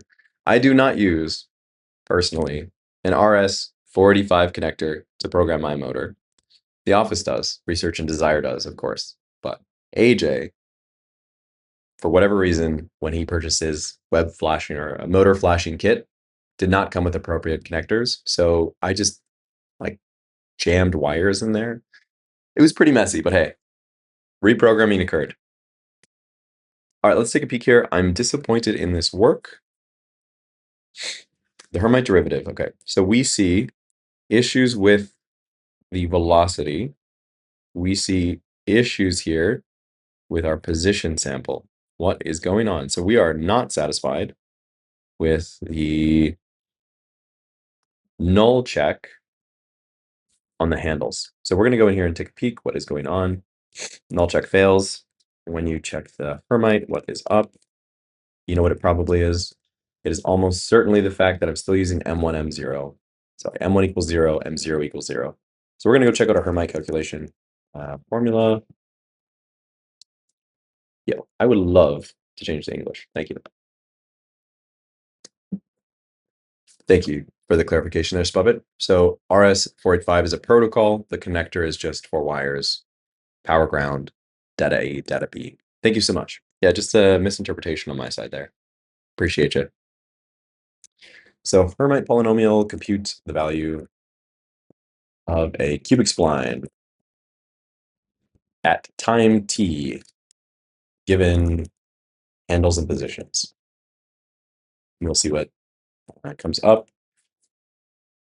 No AI, thank you. No AI, thank you. I'm just looking for the specific article I was reading previously, and I do wish that I had written it down or saved the link, but I run this instead of guest mode, so I don't have history. Just to keep it clean, you know? We all know what we're up to. Is this the reference I used? I'm certain it is not. Let's check to see. Of course, the computation is going to be approximately the same everywhere, but I am seeking the same source if possible. Okay, this is not the same source. We will check. I believe, in fact, it was even an article that solved it in C++. We'll use this as guide. Perhaps. Yeah. Let's take a peek. Well, worst case scenario, we're just going to jump through that Wikipedia article and find all the appropriate things. Can we just ask the robot? Yes. Will we? No, we won't. It is my continued, very strong opinion that you should only ask the robot to type faster than you, not to think for you. So we're going to go think and read, and then we will ask the robot to type faster. This is a library which is, not going to lie, a little tempting. A little tempting. GPL v2. Are we interested in a gentle refactor to move us here? Type C spline. Is it overkill? Is one header file? Oof, I'm tempted. Somebody talk me out of this really quick. You get the derivative. Order. The order of the derivative. Huh. Double X. X being your position. Find closest because it finds the segment closest in your curve. Interpolate. Huh. Interesting. Oof, very interesting. But we do have our calculation here for M. Very likely they have a different thing. Damn. Don't you hate when you implement something and then you find a library that does it just super well? I mean, it does get into a bit of a matrix op, which is beyond our use case. Oof, oof, oof, oof, oof. I am so tempted. I'm so tempted. Oh my God. Okay, 2 more seconds. I'm gonna go look around for the thing I was actually searching for. This is potentially a reason to avoid this library, so we must strictly ensure that we are not permitting. We must have a C2 continuous pure function. These are our statements. This is a parametric spline. Of course, we could just avoid parametrics. That's okay. But perhaps our validation and limiting would be the risk. Sir, are you? This can be used to obtain a sparse linear equation system. Or delta, you're getting close to what I need, but I think I'm just going to pause here for a sec before I get too deep into the weeds. We're going to see if I can find that source that I was using before. This looks like, damn, the same source if I don't say so myself. It looks right. This is it. Okay. So is this the same human? No. That's okay.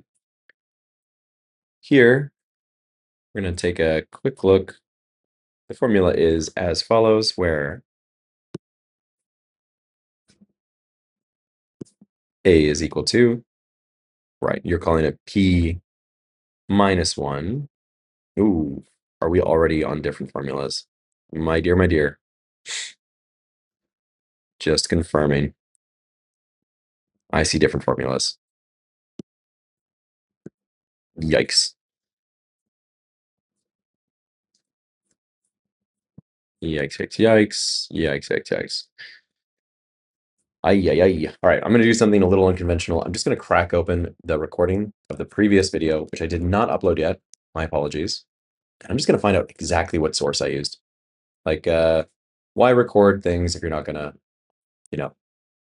endlessly rewatch yourself narcissistically? So I am right now just off screen in a page you can't see, watching a video of myself so narcissistically trying to find my source on a cubic, interpolating a cubic spline using the Hermite polynomial. Hello, AJ. Hello. That's you. That's your little face. What do we got? Someone give me a formula. Someone give me a reference. 8 gigabytes. Oh no. I'm wearing the same shirt as last time. Oh God. It's funny. Okay. Clicking forward. Thank you for your patience, folks.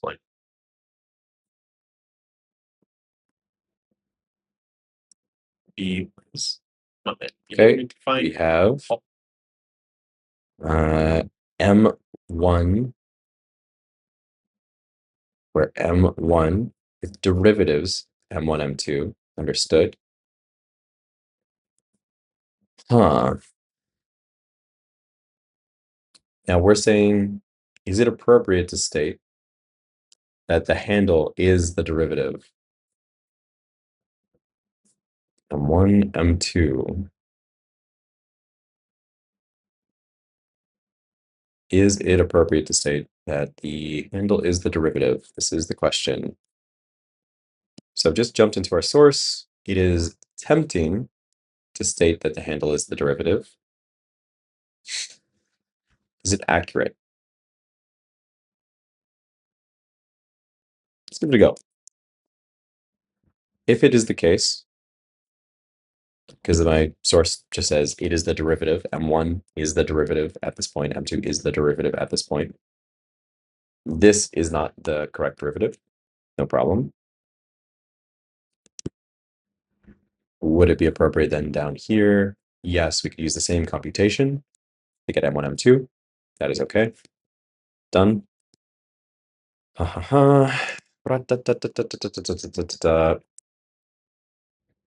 It is the derivative at the point t,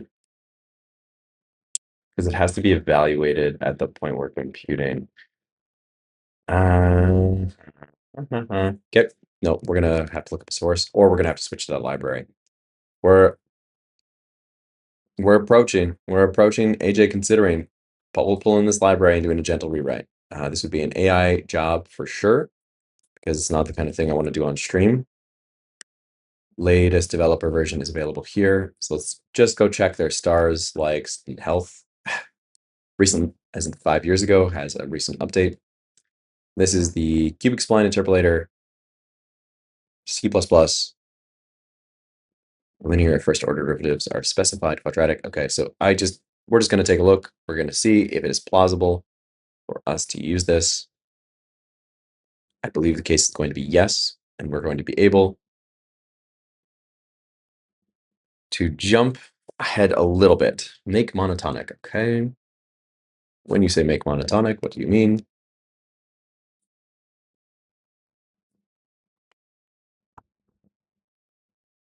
Not monotonic. Give me a definition if you don't mind, sir.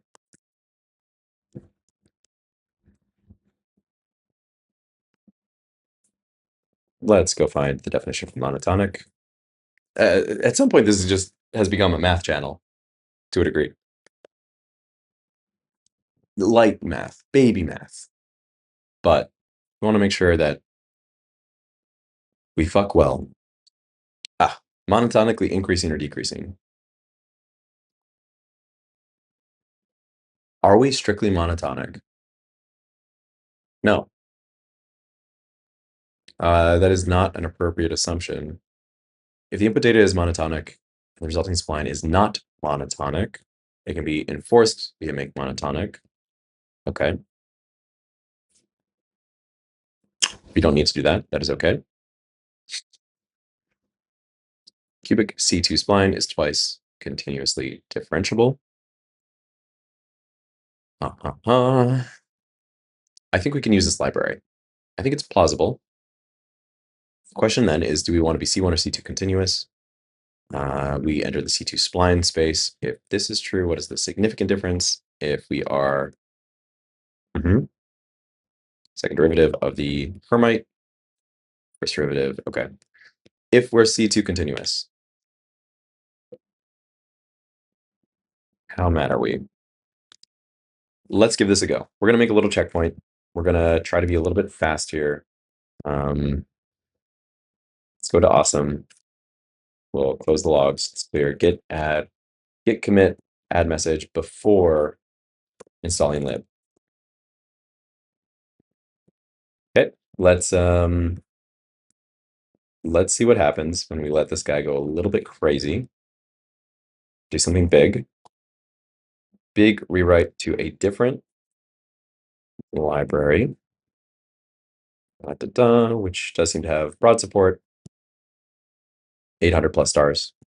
and has a good website behind it. Okay, so let's go make sure we reference them and all this good stuff. I'm gonna say, hey, sir, I need to install this library, replace our custom spline code, spline interpolation code with the code from this lib. Okay, let's do the thinking ourselves as much as we are able. Okay, spline. Let's go install this package. In fact, okay, our source, we're going to add it as a direct dependency here. I think that's not the correct URL, my mistake. Here we go. So in platform IO, you can list and install by a .git URL, just like this. So we can install Spline as a dependency using .git. Great. So we want to replace our custom spline interpolation code with code from this lib. We would like to be C2 continuous, and you can keep a wrapper function. Okay, so let's make some choices. First things first, we have our docs. We will link this lib. I'll say I've installed it here. And the header file should be accessible. Love it. Happy, happy. Let's take a quick peep. So the conditions that we want to maintain would be that we must ensure that when we parse our file, we're still using the same standard. Let me be a little bit more clear.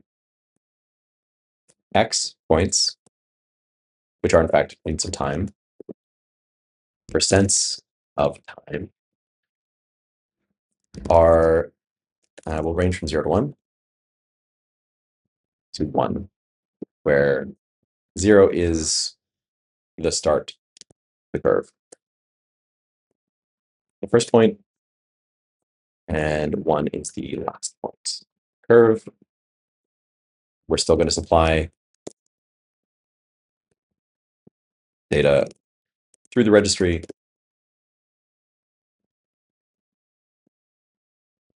But as follows, as seen here, that hasn't changed. Okay, let's just give it a bit of a data context. Okay, and we, let's make sure here. So that hasn't changed. What else hasn't changed? So much hasn't changed. Oh, do I have light now? Let me check. Ah, yeah. Hello. Little light. Not mad at that. See the lovely little shadow cast too. We're going crazy. Okay, so vibe check, brain. What do we got? Then we're gonna go read this lib, make sure we're not losing control of our product.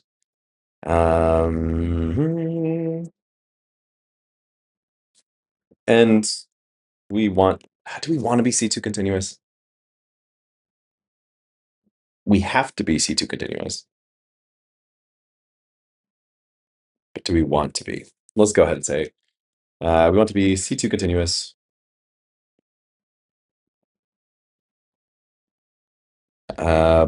We have so many conditions we need to meet to make these pure functions. That's okay. We're just going to pause, let it breathe. What else must this robot know? Instead, wherever possible, in our spline function, please use the data structures available from spline.h.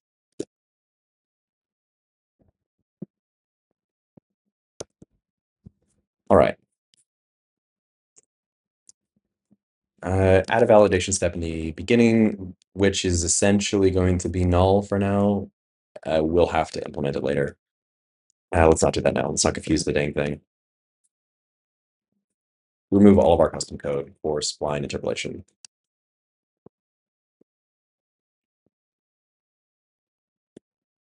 Before it kicks off, let me check to make sure that I see lib, I see. Let's go check in .pio. Let's make sure that that library has downloaded. It should. And if it hasn't, we will force it by running a build. Bootloader cmake ESPIDF. I don't think it's there. When in doubt, force it. Libdeps, staging, thank you. Okay.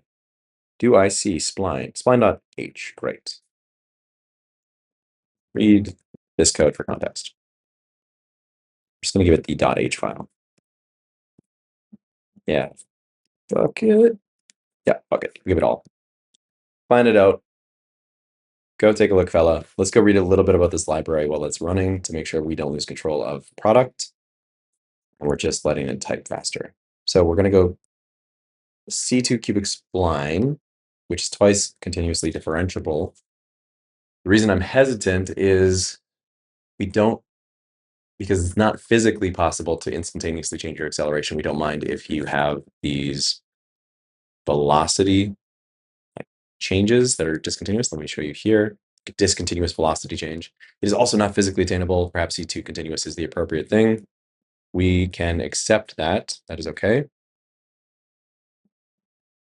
So download the source code, no problem. GPL-v2, let's just confirm we're safe here. I believe under GPL-v2 we are okay.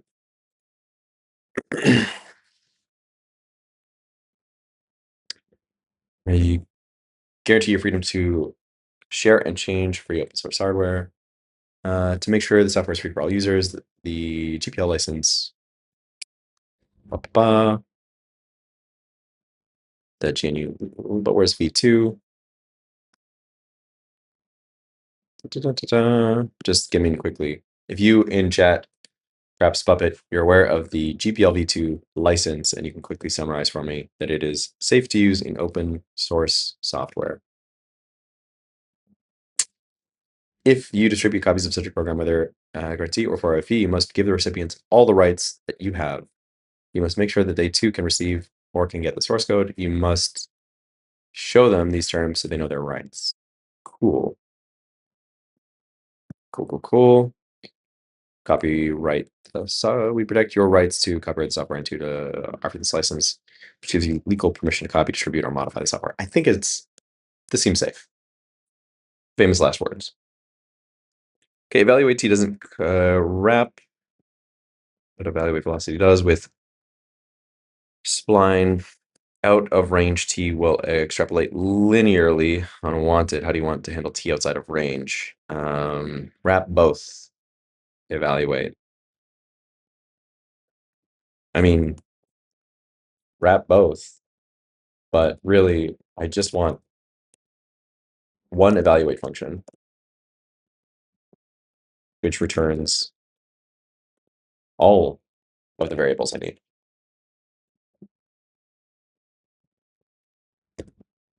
To perform my calculation. So that is velocity. Yeah, so position, velocity, acceleration from one single evaluate command. Thank you so much. 2, for the public API of spline pattern, do you want to keep the existing interface, evaluate velocity, taking float, or expose? Keep the current float-based public interface. Yes, please. We are eventually going to have some kind of validation safety inside of our library to ensure that it meets the requirements of this device. Make sure it doesn't go crazy. Make sure things aren't coming out that are insane. Make your plan, fella. Okay, GPL v2, we accept.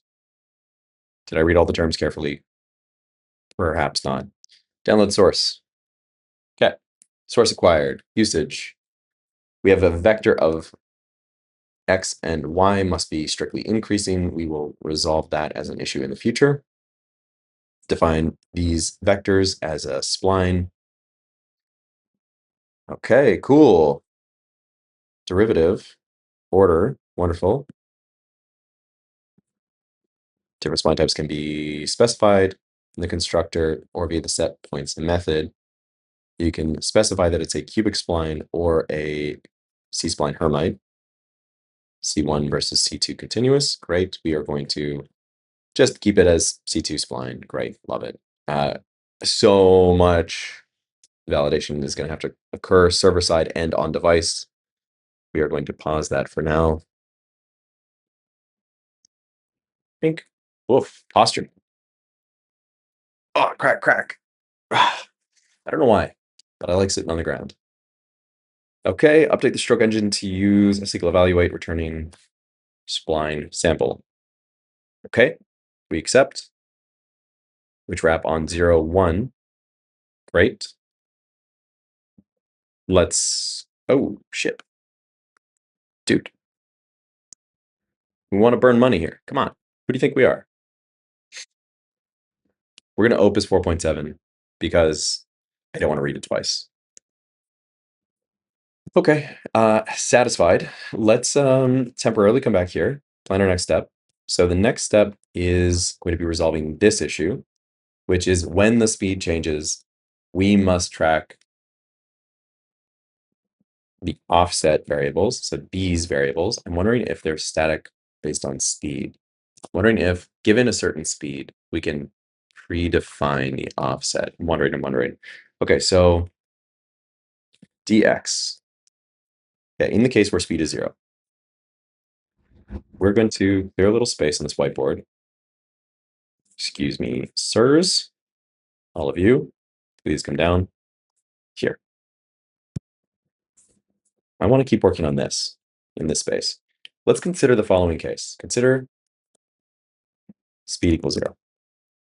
By the way, I truly dislike that it travels north whenever I do that. So we're going to make a new text input and hope that it does not move up as I type. That will be quickly proven to be wrong, or that it will fail. Okay. Dun, dun, dun, dun, dun. Here we go.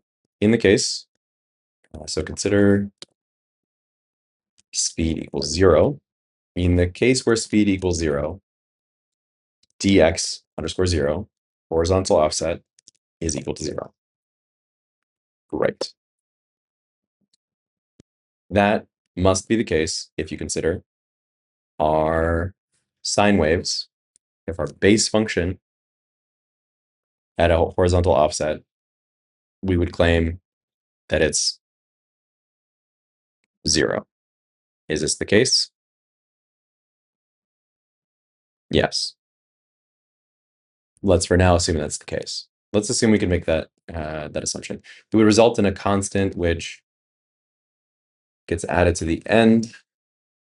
Yeah, we're going to make that assumption. I think that it is safe in this context.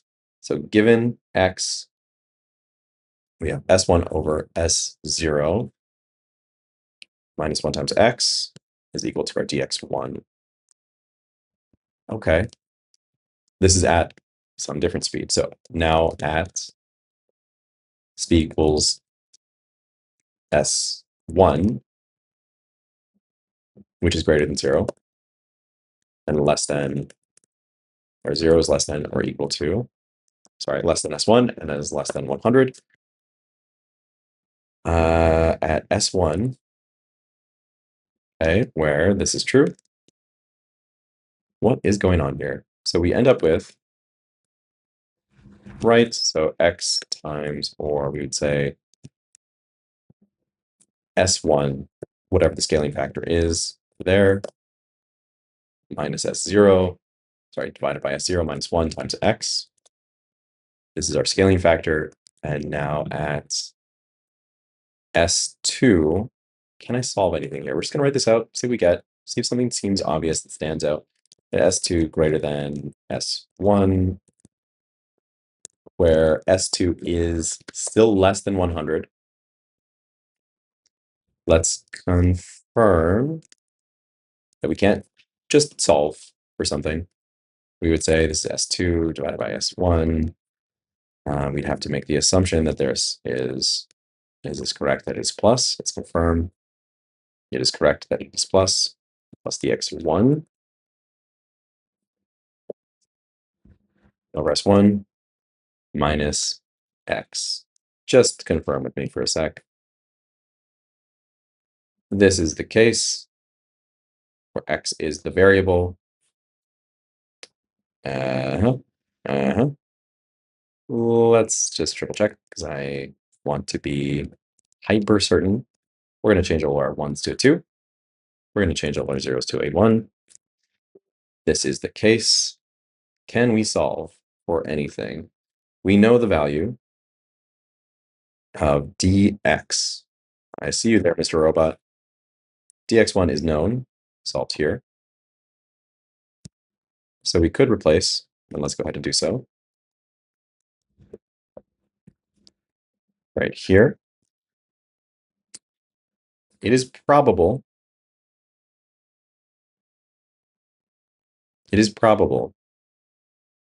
that S2 is identical to S1. Let's confirm. The scaling factors I do not think are changing because we are talking just about a horizontal offset. If that is true, then this remains 0 and this remains 1. Let's assume that is also true.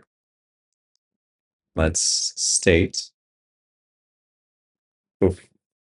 caution, you can't just claim inequality. Let's say this is true because we've defined dx1 here. I'm going to keep our previous work.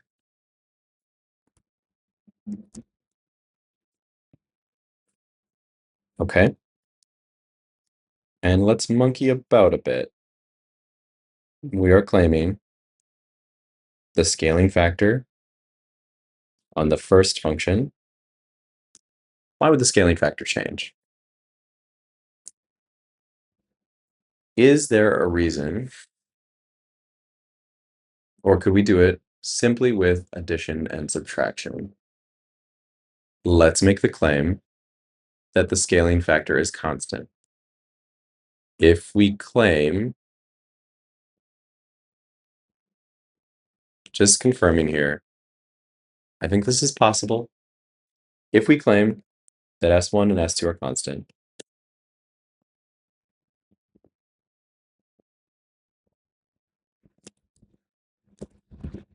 S1 and S2 are equal and, S1 and S0 are constant and equal, because we just want to consider horizontal offset for the time being to make sure the speed jumps are not chaos. Then life becomes easy because we have essentially 1 minus 1, so we have 0 divided by 1. This is wrong. Okay, well, I've just discovered dx2 is equal to 0. That's wrong. This can't be right. Okay, so scaling factors are critical. Is this true? What is up? Come on, brain. Okay, we're going to think about this a sec. Let's jump back to our code here, see what's going on. We have built for device. I want to... What are you doing? You're grabbing for errors. What you're building. Sorry, I don't think you've built. Or sorry, I don't think you hit any errors because the machine reset. So we're going to go back, switching a bit of context. Sorry, folks. We're just going to jump back in here, PIO run, -t development. Or well, let's just go -t monitor, sorry. Catch some logs. See what's happening. I'm going to jump over to my web controller. We're going to find our little Bluetooth device. Potentially connected elsewhere. Let's refresh. Huh. Interesting. Let's go ahead and do quit, PIO run. Let's pick up, sorry. PIO run will run development with connect and upload. So it automatically uploads, automatically connects, listens for logs. That's what we need. Damn, bursting here. approaching the edges. We'll say that. I want to take a look at the code changes it made, but to preserve screen real estate, we're just going to have a bit of patience. Test it on device. Watch this thing move.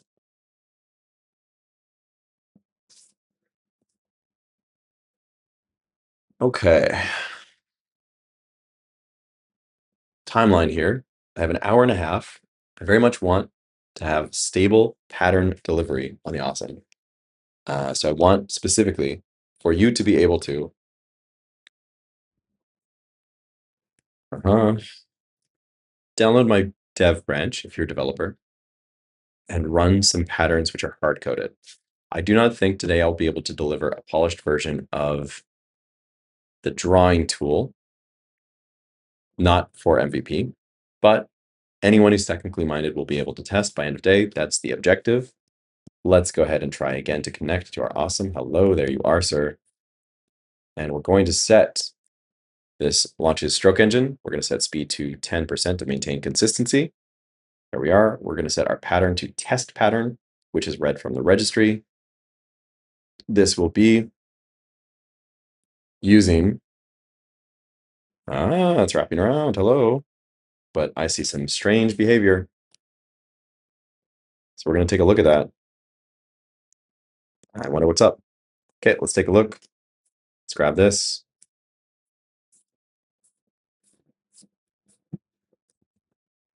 Yes, perfect. Let's drop this into our logs file. And that is in analysis, sorry, not analytics, but in analysis. So logs.txt. Bump, bump, bump. And we're going to be a little bit lazy. Hello, sir. Yeah, again, but let's go capture our previous state. So we're going to come over here. This was the previous state before we switched to a library called spline.h. I'm seeing potentially positive behavior, but a little bit unnatural. It's interesting, the velocity calculation. Okay, run again. Just getting the bot to run it so that I don't have to think about any issues which will arise during the parsing. You just take a look at the final result. Okay, so in the previous state, the issues were, for those just joining, we did not see the pattern that we requested. The pattern we requested was a sawtooth.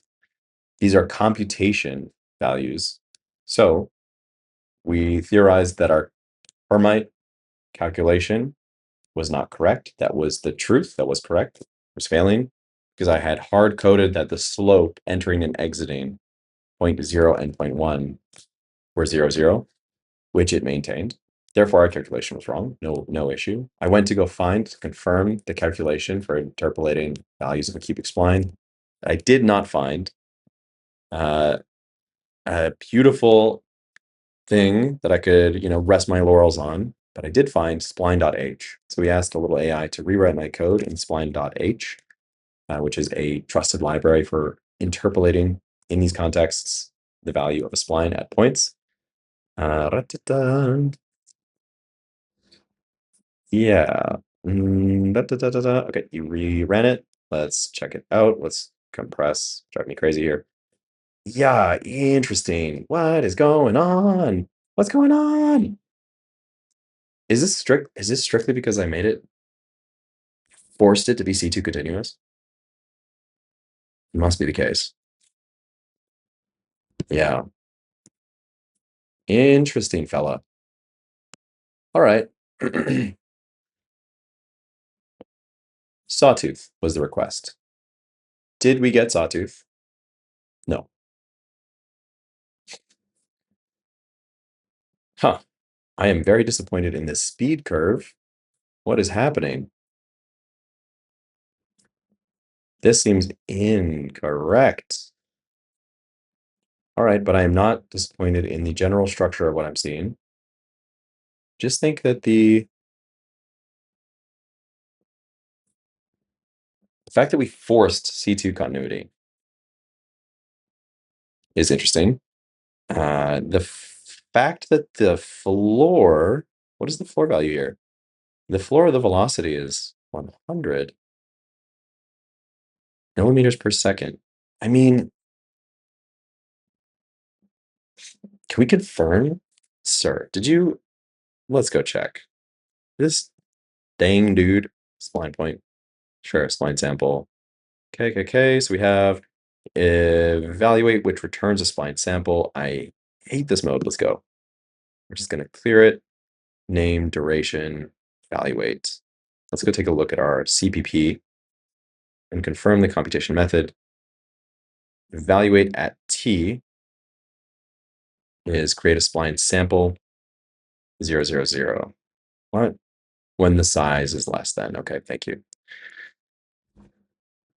Grid X is normalized between 0 and 1. Okay, you're doing F mod F, float mod float. That's okay. You are initializing spline sample here by calling spline. Hopefully this is a saved value and it gives you at T. So first derivative, second derivative, and the value. Okay. We told it BC2 continuous. Let's go just change it to be C1 continuous. See if we get a more pleasant or closer to expectation result for this computation. All right. By the way, this is our normalization that I talked about earlier to ensure that it's physically. Heyo. Hey, Nico. So someone in the Discord is asking if there's a way they can figure out how to, your hardware version their DTT has. Is this only the port at the bottom that changed over time, or were there other changes made? So the answer to your question, first things first, for those who are just here for awesome code, happy to chat a little bit about the other products. Research and Desire.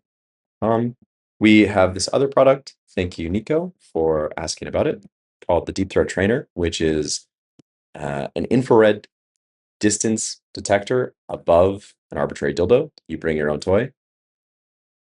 To answer your question, for many years, so this has been on market for about 6 years or so, and for about 5 of those years, we did not have a flashing chip on that device. So in all the ways that you are comfortable flashing your awesome by plugging it in to docs.researchanddesire.com's web flasher or anything like this, on DTTs prior to approximately prior to 2025, I think around June, July, it is unlikely that you have a flashing chip. This is a physical modification that must be made to your PCB, an additional component, in order to flash it. At the time, it seemed like just a component we would not need in the wild. How do you check? How do you determine if your DTT has a flashing chip or not? The simplest answer is just to watch your USB connected devices and plug in and unplug the DTT while it's powered on to see if something appears or disappears.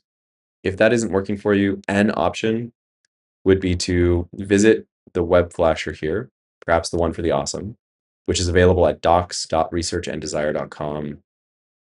Awesome Tools Web Flasher. This is, of course, for the awesome, but here you could check by simply trying to flash. The appropriate flasher for the DTT is available on the dashboard, dashboard at researchanddesire.com. If I am not logged in, perhaps I should not do that right now on stream. What I will say is on this page, let's see if I have localhost running. No. On this dashboard, you will find Tools, Web Flasher, Deep Throat Trainer, DTT. If you cannot flash your device, you have no flashing chip. It's not a guarantee. There might be some issues with your cable. That is the easiest way to check. Thanks for the question, Nico. All right, let's kill some tabs here, preserve a little bit of RAM, and get back to our problem at hand. We're also going to save this. No history. There is no history in guest mode on Chrome. All right, why are we minning out? That's my question. I dislike that we're getting capped, a dislike that we're not receiving a sawtooth.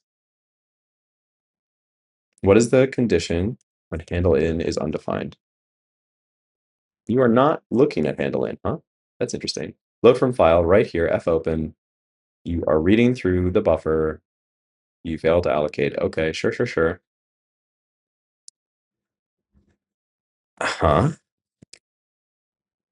Reserve. Interesting. Push back X, you're feeding in. Are you feeding in sorted? No, I don't see sorting occurring. We are going to assume you don't have to sort. We are assuming perfection being received, and we will do a bunch of error correction and case coverage after we deliver MVP. I'll tell you what, I don't see cases being handled for null handle in, handle out. Let's go confirm that our buddy over here did not change our data. Library integration, let's go take a peep. Modified one file, stroke engine CPP. Okay, that is fine for the time being. I understand. Acceptable, messy, dislike the implementation inside of stroke engine. It is so sufficient for an MVP, not sufficient for production, but it is okay. We are going to ask our friend here, log analysis with spline plot, not what I want, sir. We're going to go to the library integration and say, hello, hi. Right now, this pattern is supposed to be a sawtooth. Let's confirm no changes. No changes, hello. Because handle in and handle out are undefined.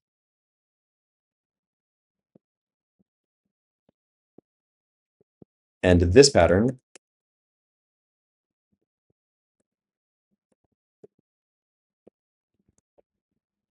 is supposed to be a, we're going to say sine in air quotes wave, sine wave, because slope in and slope out, handle in, handle out are 0. Okay. Let's just see what we get on test pattern 2. When I switch, man, it's so strange, that behavior. Yeah, it's like bouncing.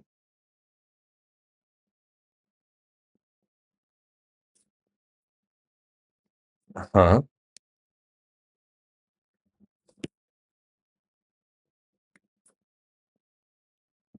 Okay, just taking a quick think about this.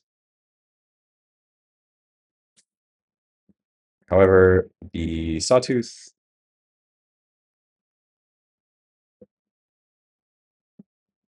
right, let's do the first test here before we let the robot think on our behalf. The first test I want to do is see what happens if we revert to Hermite. We'd force it to be C2 continuous, cubic spline. Let's go check Hermite.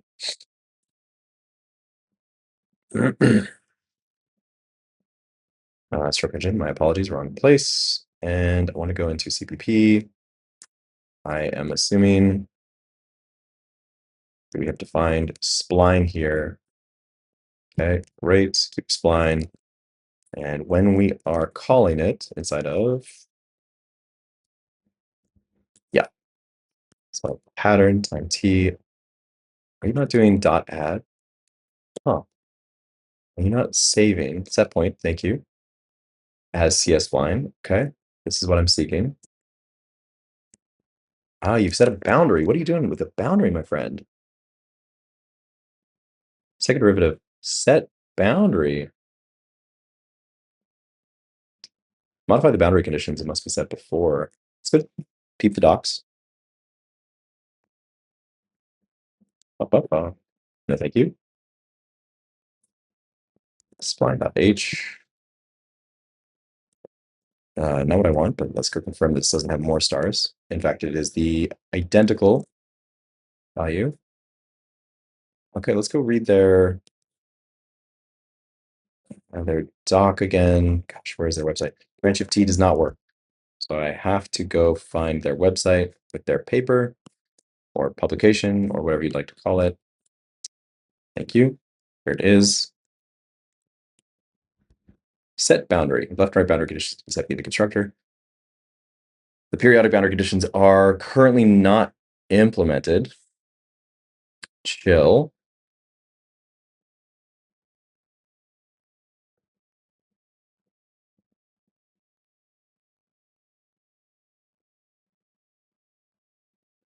Just thinking through.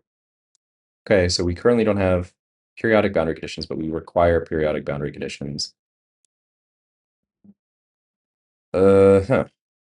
I'm going to do a little thinking. We're going to ask a robot and in parallel think so we don't lose control, but we're going to try to be fast enough. Trying to find a middle ground here. The sawtooth is parabolic around t equals 0.5, and then correct at t equals 0 and t equals 1. And the sine wave is, damn, just trying to infer here, is approximately correct at t equals 0.5, but as a hard bounce at t equals 0 and t equals 1. That's not correct. We must assume the provided function, provided data from the data directory is periodic and does smoothly continue. Now, since periodic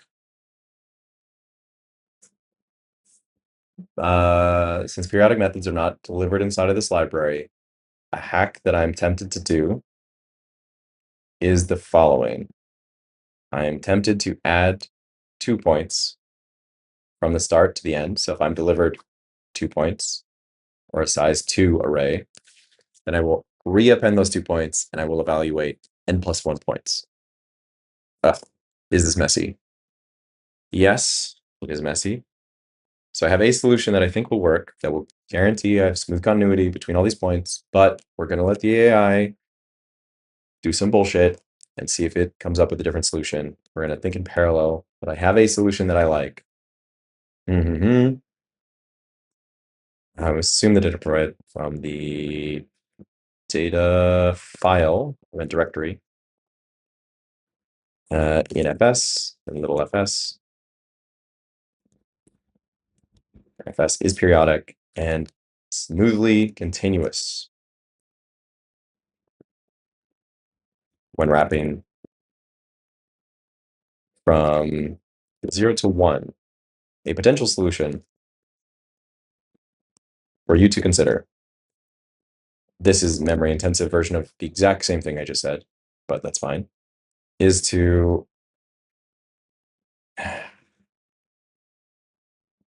define the spline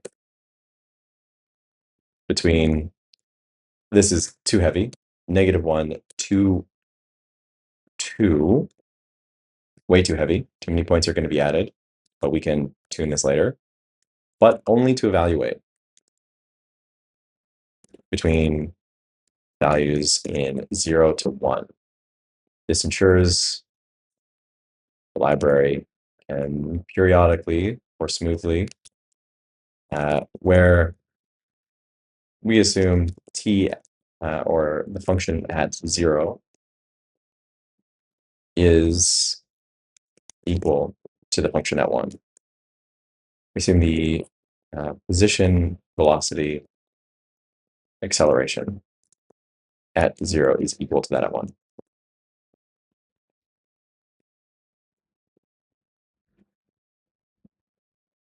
Don't worry about validation. We'll do that later. Either way. Okay, yeah, so I'm just going to force it to do my solution. FYI, here are the docs on set boundary.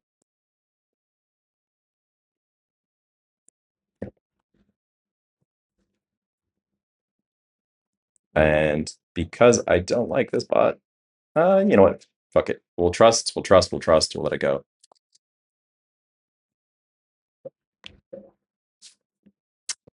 Okay. I'm disappointed in this flattening at the bottom here, where it's taking the second derivative. I'm curious to see if this is occurring because of a floor, like a safety floor, where it's saying that it won't go below a certain speed. And it looks like if that is the case, that would be 100. Let's go confirm. Because right here, I mean, the implication is that this derivative would be more than 100. Or sorry, closer to 0, right? So let's confirm. I mean, the calculation is pretty simple. Floats find deriv 1, right? Pretty chill. There's not a lot to read into here.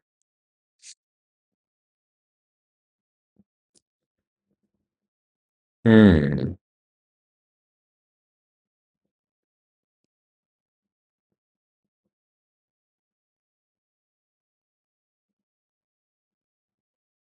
Understood. Okay, it's dropping the point. It's going a little crazy here. Not a huge fan of just letting these things run, but I do want to deliver. That's my biggest thing today. I want to make sure I can deliver a testable version of this code by developers. It is not play ready. I want to make that very clear. But we're not just gonna just sit on our hands. Once we're done with MVP, which hopefully is in the next 1 hour and 15 minutes, because that's my next social plan, then, I mean, we go to polish. We're like cleaning, you know? We're getting the feature into people's hands and we start working on our next thing inside of these calls. I think there's a chance that our next live stream sesh will be, I mean, we'll put it to a vote. The thing that we did last time, which was very fun, is we just set it to a vote, let people decide what they wanted to work on or what they wanted me to work on. And it became more of a dynamic selection.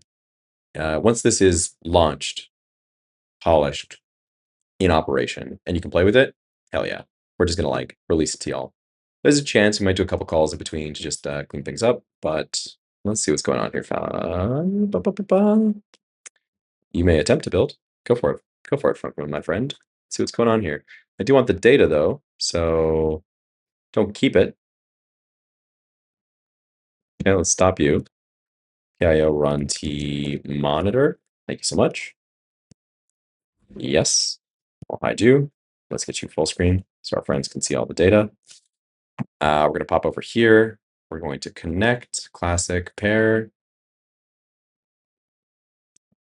Okay, that pushes us to stroke engine. We're going to set a 10% speed and pattern should be this one. Okay, let's just determine if this kind of looks like a sawtooth. Kind of. I see some weird stalling there. We're going to see what's up with that. That occurs around, it seems, T max and T min. So let's temporarily pause logs.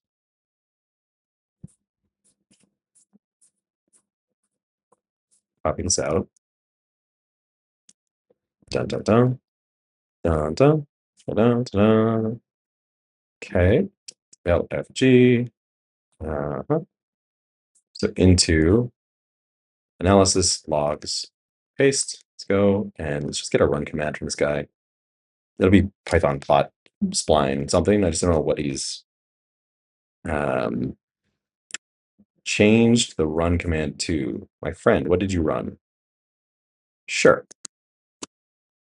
Okay. Let's go.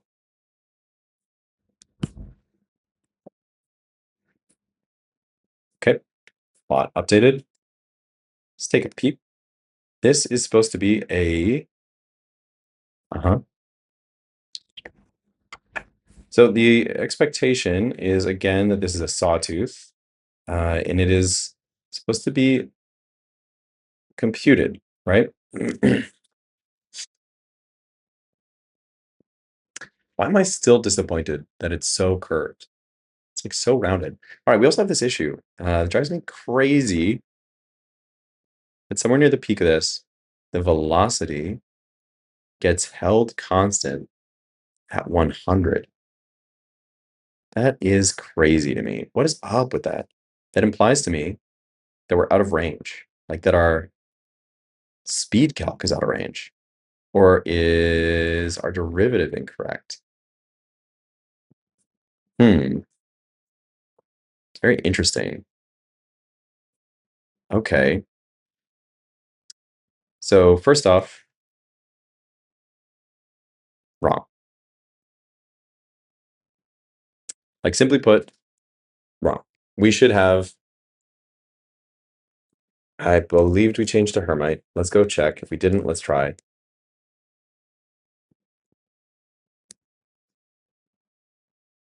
I believe in Hermite, it's just C1. So your velocity is still continuous, which is okay. I guess I just want to see a better pattern. All right, let's try setting up pattern 2. So I'm going to clear, let's clear all this. We're just going to switch to pattern 2, which should be sinusoidal and no longer attempting sawtooth. I'm seeing a weird slowdown there. We're going to have to check that out with the camera. But let's go. Let's capture some logs.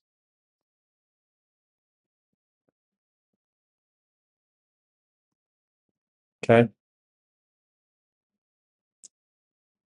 First thing we're just checking is the computation of this thing, right? Yeah, that's enough for now. Huh. Let's grab this spline plot. Thank you. Before we compute anything else. So let's just copy. Let's just zoom out. Pop this bad boy in here. Are we making progress? I think kind of. Again, I'm quite disappointed in the computational values that I'm seeing here. So maybe we have to be a little less perfect. I think, in fact, that I was attempting to oversimplify in the cases where the handles are 0, 0 or undefined. When the handles are undefined, I think I should just go with a linear function. That's it. Period. The end.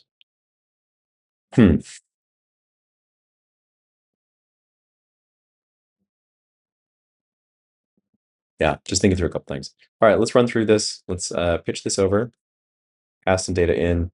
This is going to be our sinusoidal function or sinusoidal pattern we've just drawn here. Let's push the logs. Let's say clear, clear, and run. And check out our plots. What do I got? I mean, not gonna lie, that looks sort of identical. Again, disappointing.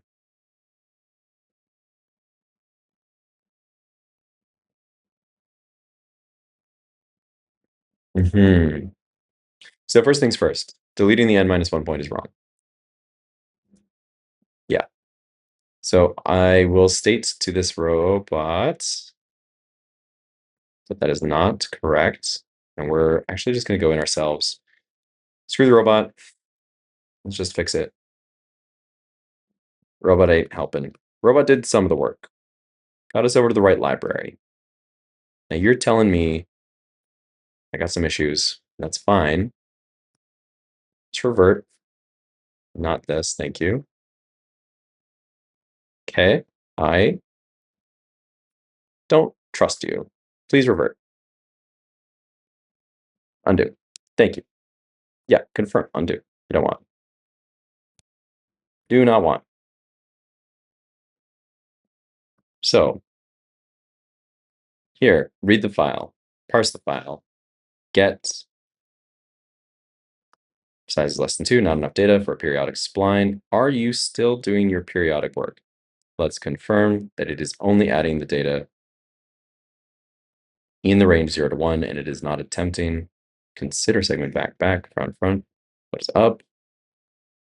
What is consider segment doing?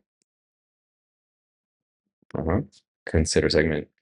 Find the steepest segment It is doing a very, very, very, very simple check. This is not sufficient long term. To do this will not determine the max slope.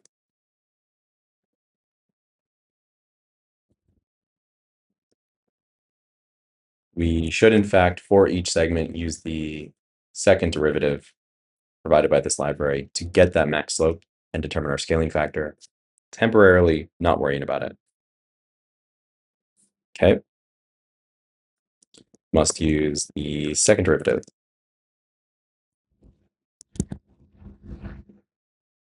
Do we need the second derivative? Equal to 0. Because that's shifting from accelerating to decelerating. That should be the case where our max slope occurs. For a continuous function, we are technically not continuous. Messy, messy, messy. We'll figure it out. That's what's going to happen. We can do max and range. We'll figure it out. Okay, consider segment attempting to find the scaling factor. Chill, chill. Give point count. Not sure why point count became undefined, but that is understood.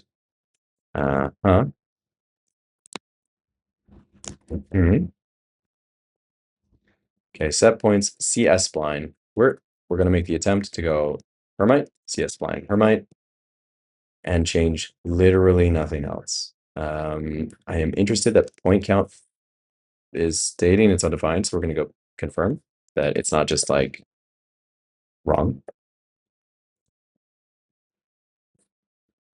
Okay, and let's go Command Shift P, run, clear. Thank you. Awesome.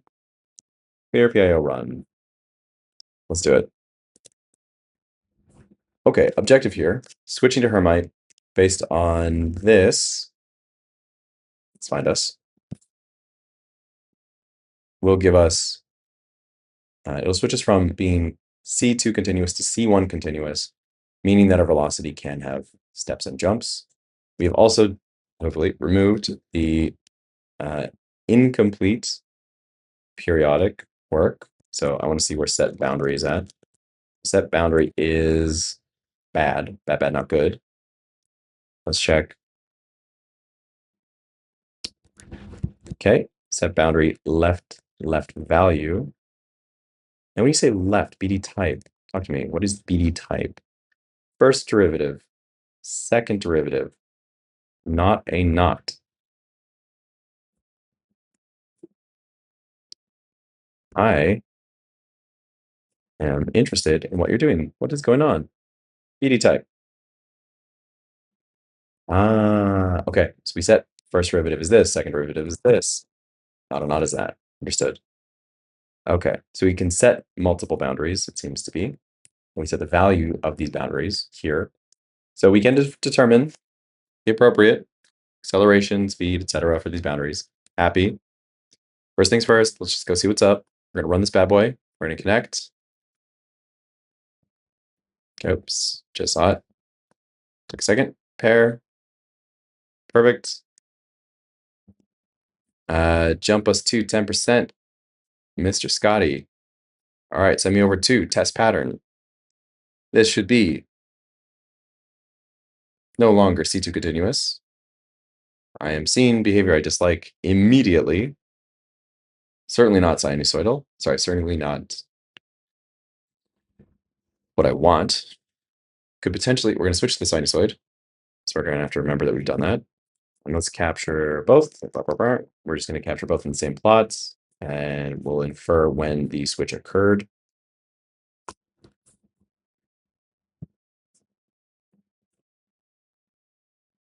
Into analysis, into logs. Here we go. And delete, and paste, and bow, bow, bow. Run. Let's do it. 365 samples. Let's go. Okay. I do see the pattern change occur here. I didn't give it enough cycles to play through. We are still bottoming out. We've lost the strange behavior on T at start and finish. So at the looping, it's okay. I am at least seeing balanced errors on both sides. I want to by the way, this targets thing in steps has not ever been useful. So I think I'm going to print the Excel instead. Okay, so just work on our boundaries. Yeah, I think let's just work on our set boundaries call. What happens if we don't call set boundaries? I think it's so the second derivative, you're talking about the boundary at t equals 1. Modified boundary conditions must be called before set points. So right value, understood. Okay, so when I call set boundary, like this, first derivative, oopsie, first derivative, 0, 0, second derivative, 0, 0, not enough, not enough, 0, 0, sure. I don't need to do this, that's okay. Let's infer slope in. We're going to take it as left, so start slope. Yeah, sure.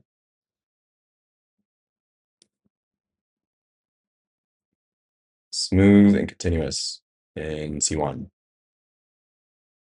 Yeah. Technically, we just switched to Hermite, so that's not true anymore. Okay. We're setting a scalar value, not a vector. Don't overthink it. Basically, the magnitude, let's confirm, the value of the first derivative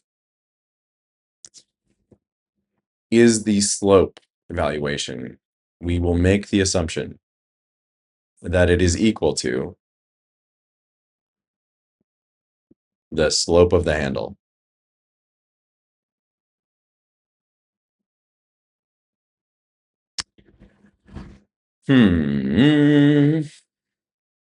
Just thinking through. So the statement we want to make is that we must modify these derivatives at the left and the right. Let's just do a confirmation. Let's make sure everything makes sense. If we're using just, right, give me a moment.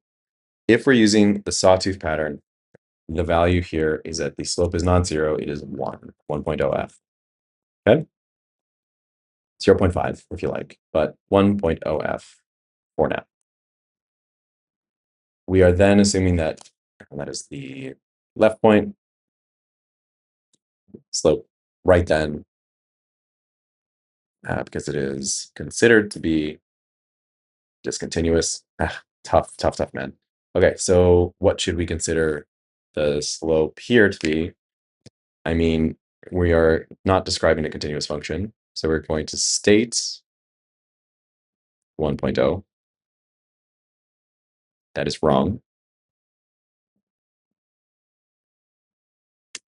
It is in fact wrong.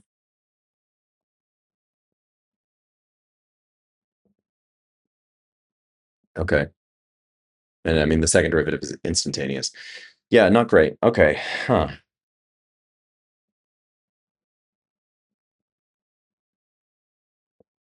Yeah, what is the thing I want to do here? Ay, ay, ay. Ay, caramba. I think let's perform an experiment.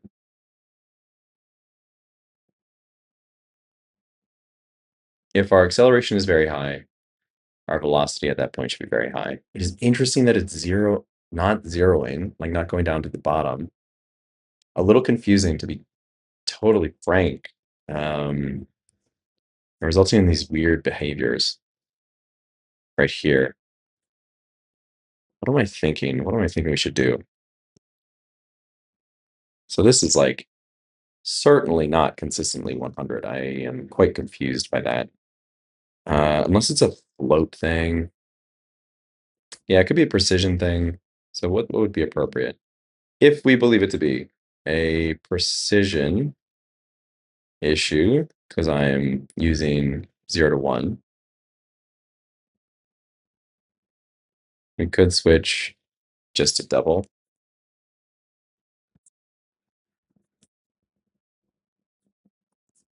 and confirm. So let's do it.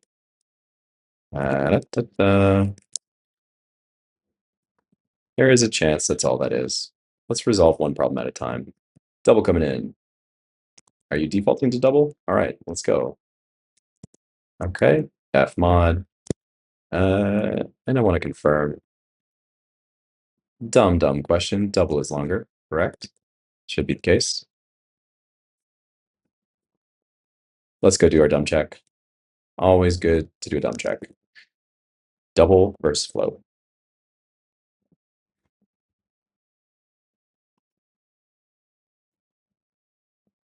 Yes. Size of a double is 8 bytes. Okay.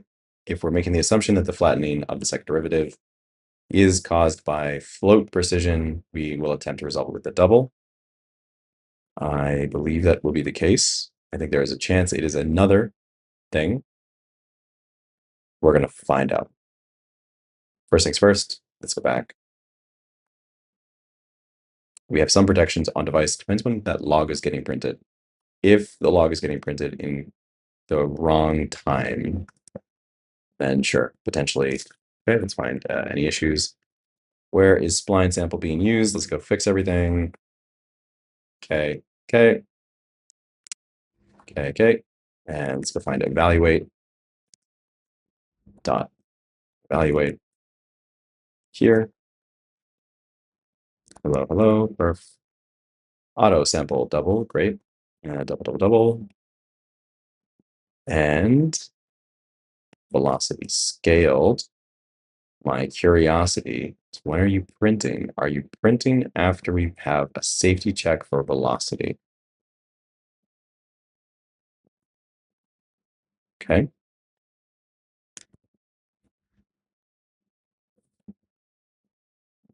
Sure. Keep what we got. Velocity scaled is double. Let's just think about this for a sec.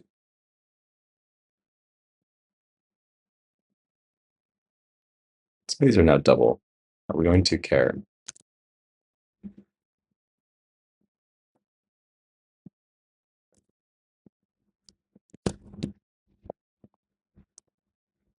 Yeah.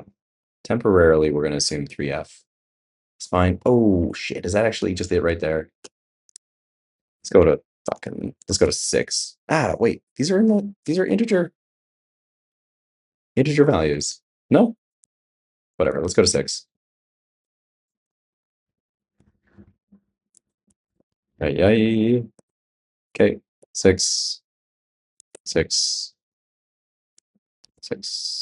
And spline percent.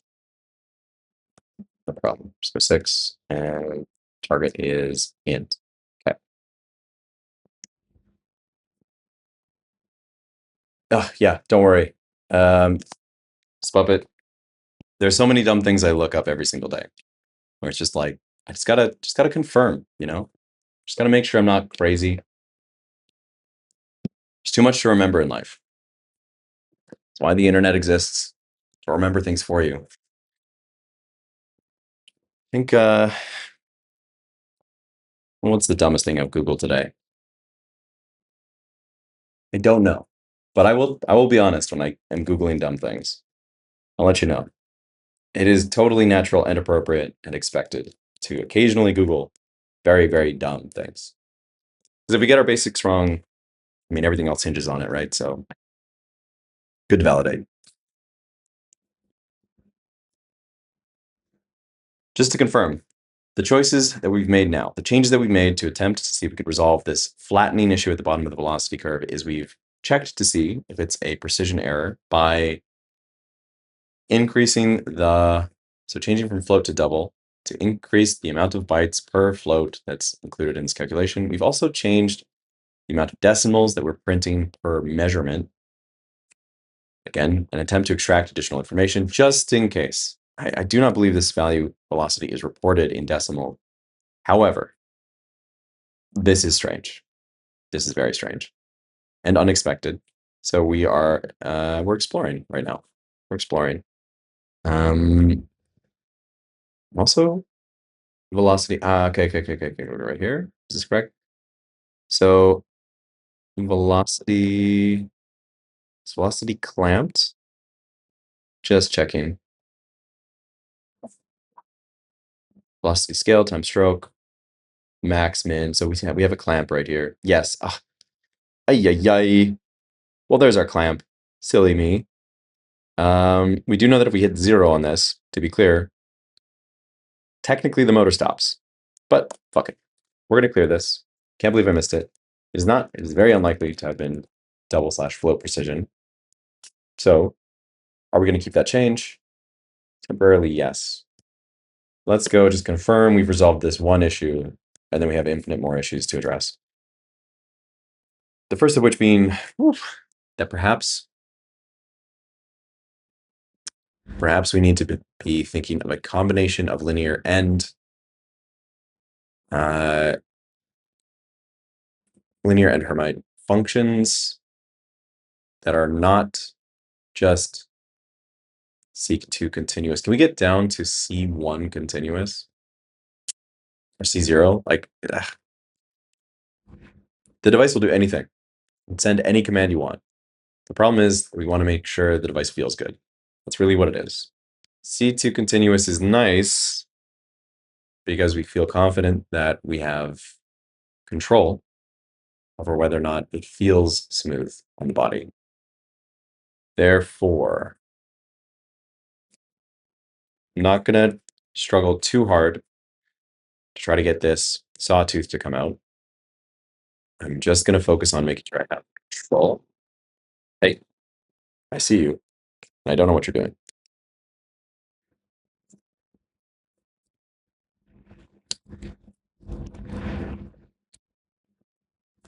Go for it, fella. Try again. Thank you.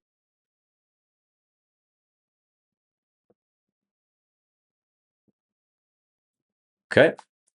Jumping in, going to docs, close some stuff in the background here. Let's go to our Bluetooth controller, connect.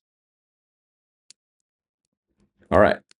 We are in Stroke Engine, hitting 10 speed, switching to our test pattern, which is the sawtooth. We are printing out more data points. We are still seeing some strange behavior. We are going to pause and peep. Let's take a look.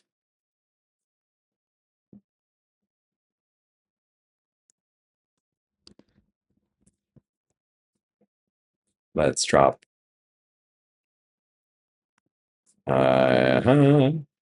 Into where is analysis?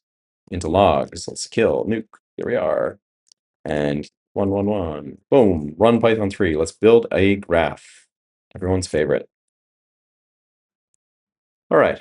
We are now seeing cleaner behavior around these points. We are concerned about a risk of actually hitting 0. In fact, I think we are hitting 0. That is acceptable. We are seeing a clear example of the wrong kind, the wrong kind of curve, which is, yeah.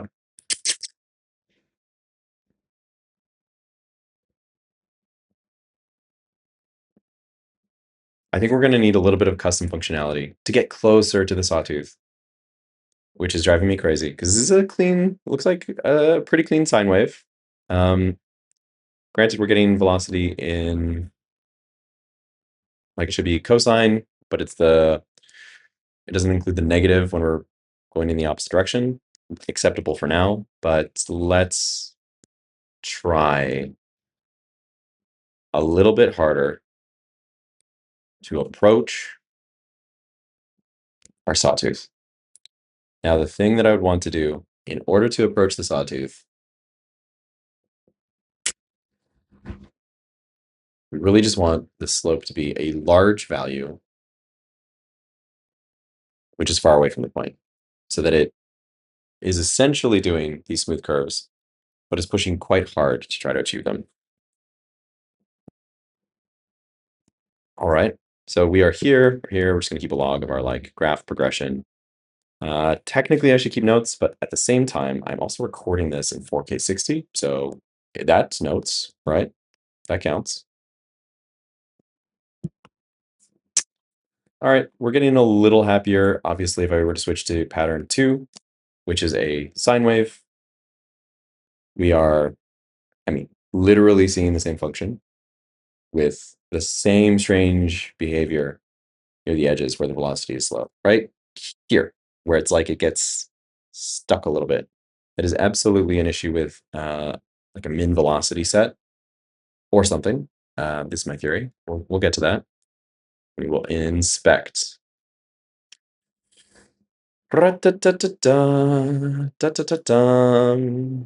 Okay. We're going to attempt one last attempt to push our sawtooth a little bit closer, and then we're going to give it an arbitrary function and just see how we feel. We'll do a little check-in. We got 45 minutes until I got a split. So sawtooth, if I want to push it, I got two options. I get to find a strictly discontinuous segment. So if there's no handles, we assume linear. That's an option. In the case that there is one handle and not two, we cannot assume linear. We must assume some combination of linear and cubic spline. This is inconvenient. It is inconvenient. So what is the most appropriate thing to do? I'm just going to take a quick sidebar here and check to see what happens if I increase the strokes to 100%. It's not tracked. I just wanted to see. Yeah, so it's not incorporated into our calculation. I just wanted to confirm that. Okay, so moving forward a little bit faster here, thinking, using the old brain. Bum, bum, bum, bum, bum, bum. Right, we had our clamping occurring here. There is a chance that all of this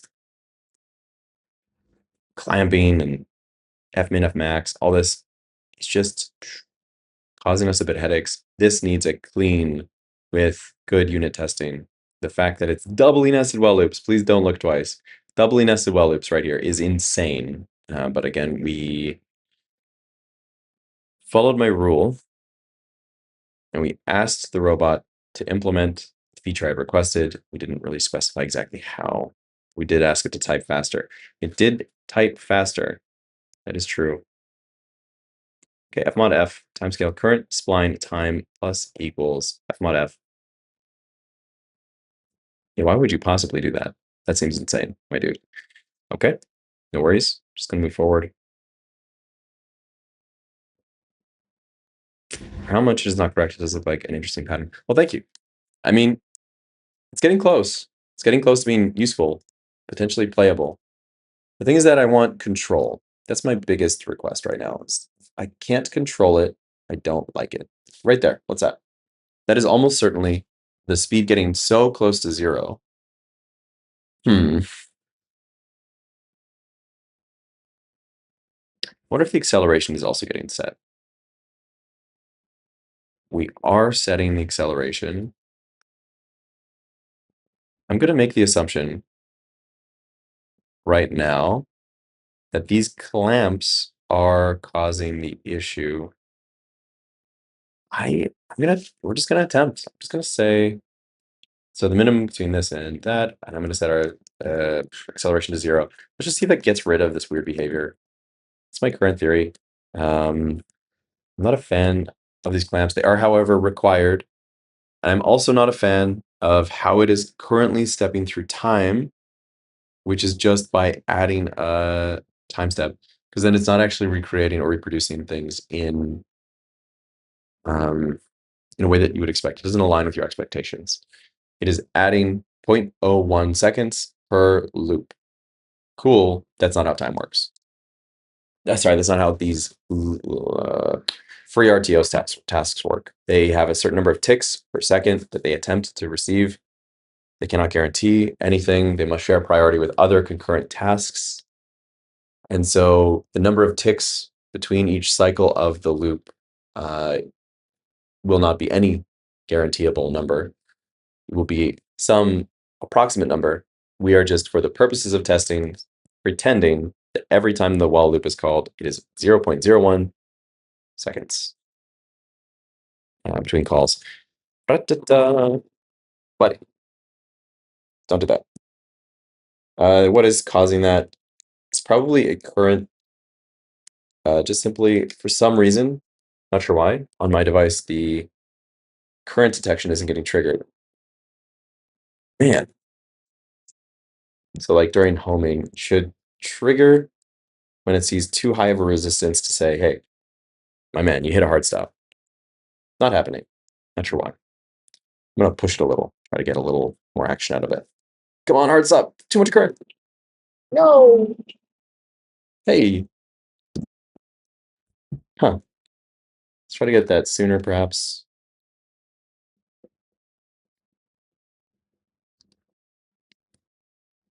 Come on, pal. Yeah, what's going on? Why are you misbehaving? Let's try a little classic belt tightening.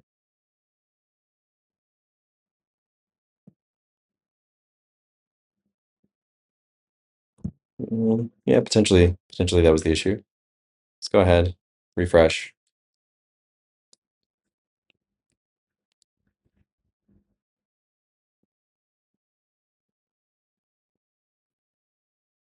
Okay, go for it. Bounce. Ayo. There she is.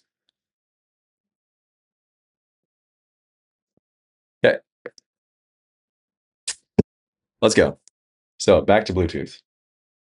Refresh. You're on my way, my friend. Connect. Awesome. Pair.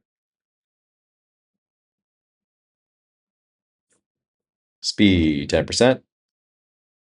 Simple stroke. We're going to sit down, jump down to test pattern, which is sawtooth. We removed the acceleration limits. I don't see any improvement in the way I expected. No problem. We're going to check our sinusoid. Again, we still have that weird issue right there. We're going to check that out. But we're not going to plot it because we're not seeing change. We don't want to keep repeating and wasting our time. Repeating what we're doing and wasting our time. So we know that there is a problem somewhere in this code, somewhere, which is causing that bump. But we're not there yet because the thing we want to be able to guarantee our users is controllability. And they want to get even if they know that they can't have a discontinuous function, they want to get as close as possible. So we're going to focus in on our sawtooth and just try to get, one more time, try to get a pattern that makes sense.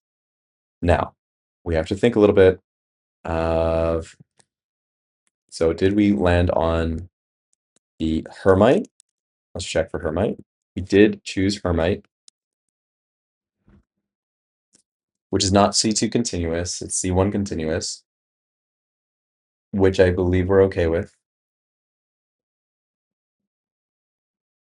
We accept, but are we going to permit people to draw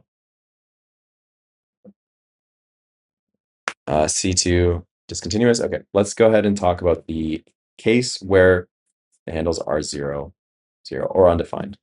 So that is this case. Here, handles are undefined, and currently it's treating handles undefined as 0 slope. Not ideal, not desired at the very least. So we need to fix that. We previously had a solution. The solution was to treat it as linear. But if one handle is defined and the other is not, then we will have some issues. So what we want to do now is just to assume an extreme that will allow us to still interpolate between Let's confirm, actually. Let's just revert. Let's revert to what we had. So, not, sorry, not revert. We're going to be a little bit more clear, a little more specific. Revert obviously means a git revert or an actual code reversion. That's not what we're going to do. We're going to return to an old feature we had implemented and bring it back. So git add dot git commit. Let's check git status. Probably have some stuff in analysis. That's fine. Git commit add message. Okay. We're using spline.h. We're going to make that commitment. It looks good. We are not against it. We're pushing it up. If you're poking around in my code, aj/awesome-patterns is the dev branch and Kinky Makers.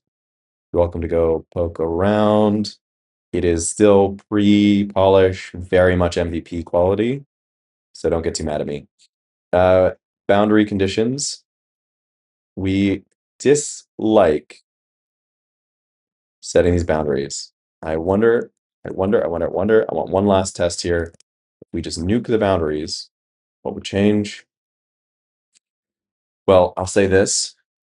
We had hard-coded in those boundaries.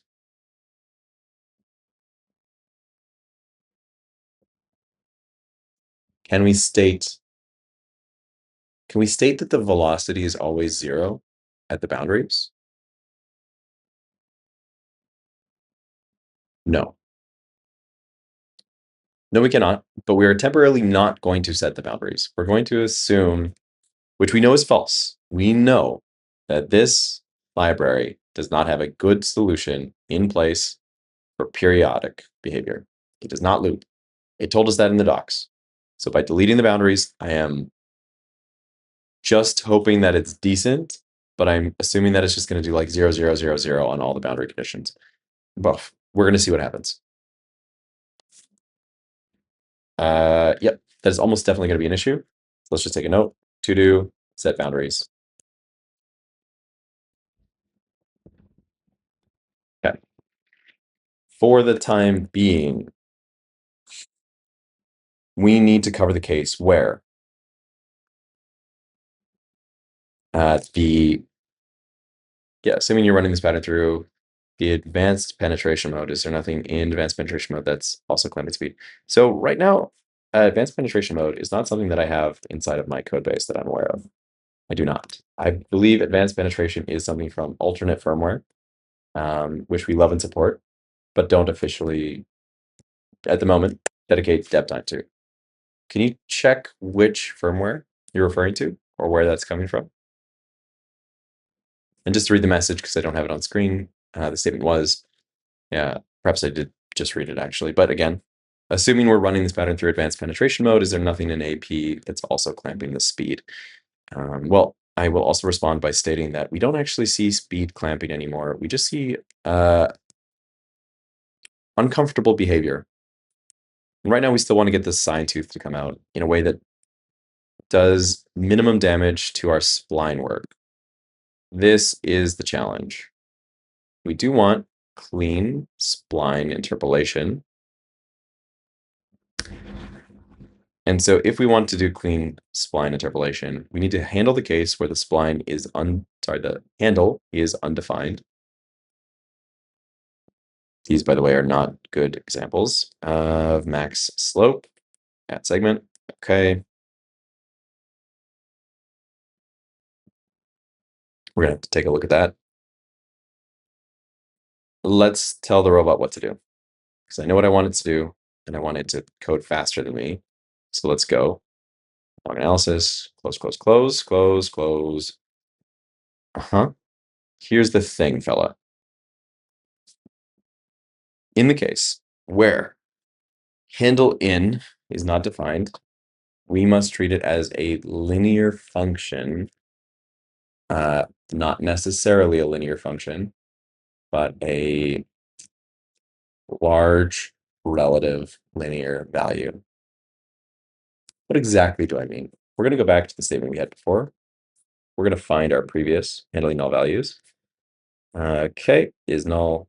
Great. Yeah, let's go back here and let's just say, hey, we've since changed the library spline.h, and we're very happy with it. However, we now need to update our methods, our interpretation, our parsing of the JSON function, JSON file, such that in this new, with this new library, the same sort of, how close could we possibly get here? We'll go with okay. We'll get it to be acceptable. The same sort of inferred handles are injected when they are not defined in the JSON file. Don't bring back too much of the old code. Just the min required to get this this to work. The objective is for the null handles to be treated as much as possible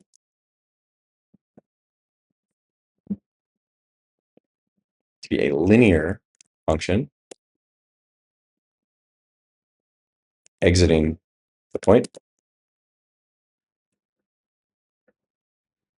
entering or exiting the point in question.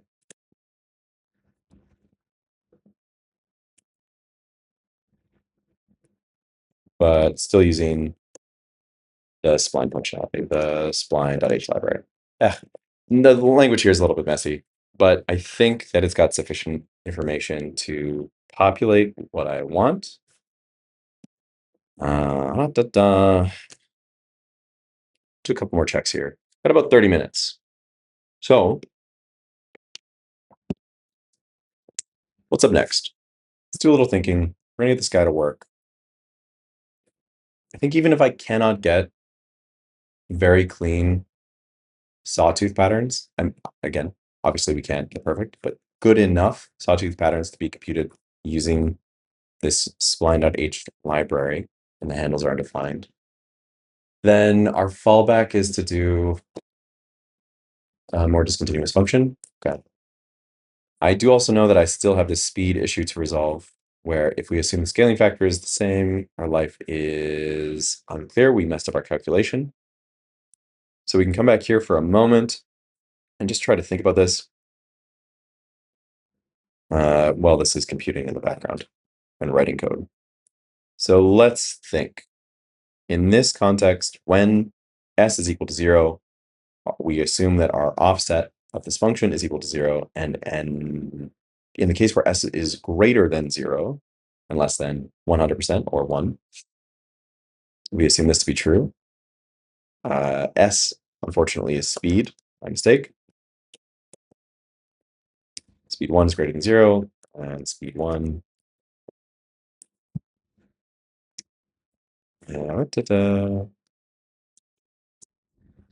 where, okay, perfect. S1 is slope, or scaling factor. We assume the scaling factor is identical, which sucks because that immediately results in failure. Interesting. Can we not? No, right. We cannot change the frequency. We cannot change the frequency. It is not. I believe I made a mistake here.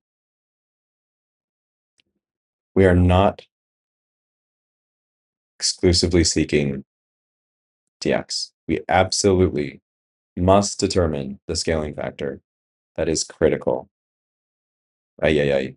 So obvious. Yeah. Okay, so at speed 0, assume dx is 0, assume s0 is equal to 1. Then we have this statement. Okay? Which is equal to S1, the scaling factor, minus 1 times x This would be our offset. We still don't know S1. So now, if we're at S2, where S2 is greater, let's make sure we're clear. There's too many S's. Speed 2, where speed 2 is greater than speed 1, and speed 2 is less than 100%. Then, using our formula here, right, which is stated here, we cannot now make this assumption because we simply must. It is critical that we change these scaling factors. They must change. Then we have this definition, tx underscore 2, scaling factor 2, or n plus 1, because that's essentially the kind of proof we're doing, is equal to x plus dx. Now we're going to have a definition problem because we don't have an appropriate scaling factor yet. Perhaps we can get it when s is equal to 100. We'll take a look. Let me work a little bit slower, make sure I'm making sense. Okay, so if we replace this here, okay, this means, oh, well, that's great. This just cancels out. 2, let's confirm, multiply in, subtract, s1 over s1. This means that we ultimately just have confirming here, s2 times x minus x, which is equal to, very simply, s2 minus 1 times x. Love it. Love it, love it, love it. So what is the case? That means our offset is only dependent on the scaling factor of the current speed. Okay, this is very interesting. All right, sure. We're not mad about this. We've corrected our math issues. Things are making more sense, a little bit more logical. We're stating then that dx underscore n for any n is equal to the scaling factor at n minus 1 times x. This is the offset required to make sure that we have a continuous speed change. I think the thing that we need to do to close the loop and find out the value of Sn is probably to determine what must be the case where dx at literally the last one. Okay, what if s is equal to 100%? What do we expect? Do we expect dx to be 0? We expect this to be the case, or the offset horizontally must be 0. Should we force it? It's an interesting question. I think not. So we're going to say n plus 1 to make sure it's clear, n plus 1. We'll say m plus 1 to differentiate.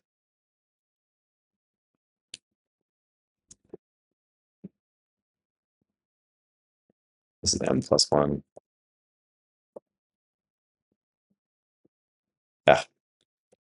Not a mathematical notation language or a spreadsheet, so that's fine. Okay, the handle values themselves are still ignored. This is a flag-driven approximation, not true. Point tangent injection spline doesn't expose a per point slope override. If you later need mixed linear curve segments in one pattern, you should inject dense linear chord points for null handling segments. No, later, my man. Let's give this guy the reins because there's limited times remaining. Keep file for now. Thank you so much. Wrong project. Appreciate you. Let's go. Command Shift P. Run. PIO run, baby. Let's take a look. We're going to come back here for a sec, just finish our thinking while this flashes. So if speed is 100%, what does the offset expect it to be? Is this something we can infer? Because the problem now is we've defined our unknown in terms of an unknown, which is cute and all, Let's go back to our original formula. So the slope here, when your offset is originally 0, when your original scaling factor is 1, then this is very straightforward. That is S1 times X minus X. It's your offset, no problem. How do I determine my S1? Let's do perhaps the classic heuristic example. Just take a sine wave, figure out what's appropriate. I'm going to context switch. Thanks for your patience. Jumping back, let's see. Connecting to Bluetooth. Pairing up. Speed 10, baby. Keep it consistent. We're gonna move from simple stroke to test pattern. Let's go. That does seem. That does. Call me crazy. Is that a sawtooth? Ooh. Call me crazy. That looks a little sawtoothy. Oof, and it's smooth.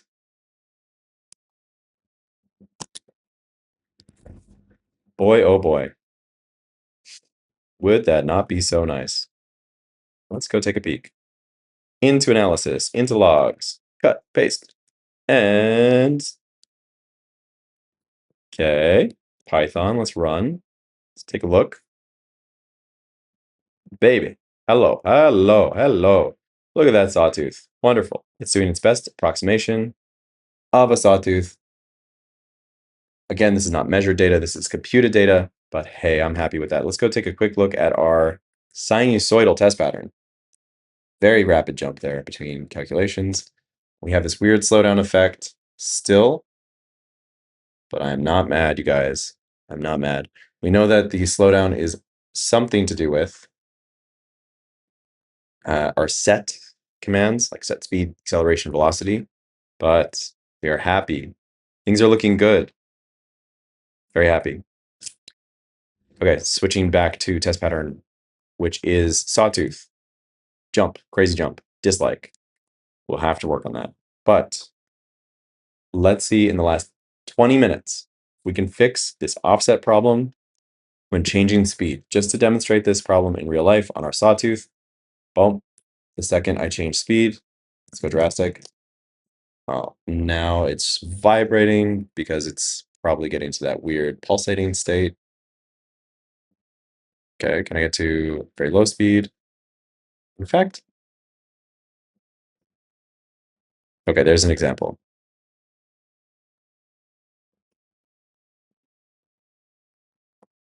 Very interesting. When I said very high speed, by the way, it does not go faster. So our speed calculation is definitely having a bit of a day. Something's going on here where it's like limiting our upper velocity.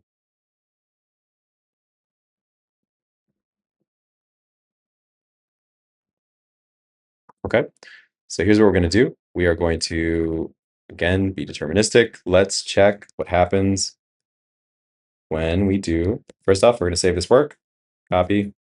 Look at this chart. Very much a look at this graph, Nickelback situation. I hope anyone in the crowd here or watching later gets that reference. Look at this graph. Let's just steal it. Nickelback. Look at this graph. So good. Hell yeah. Ancient memes, man. This is like, oof, so old. I love it. Let's go, copy.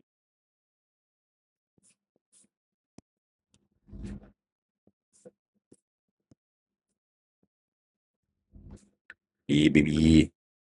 EBB. Can I rotate in this program? I think we've discovered no, you cannot rotate in freeform. So much for actually being freeform, huh? Can I rotate? Transform?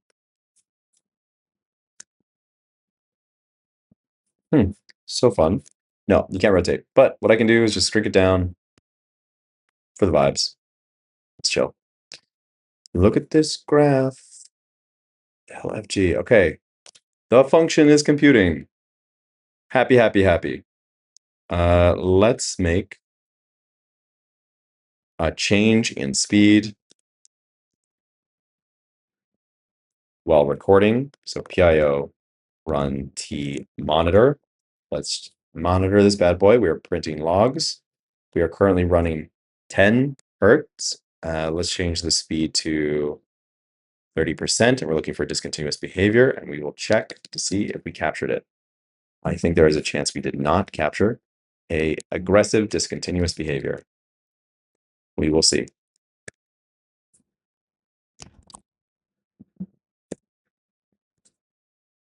Okay, taking a quick peek. Speed change occurred here, looks like. So velocity changed, and well, in fact, nothing changed. Am I crazy? It looks like nothing changed. Right.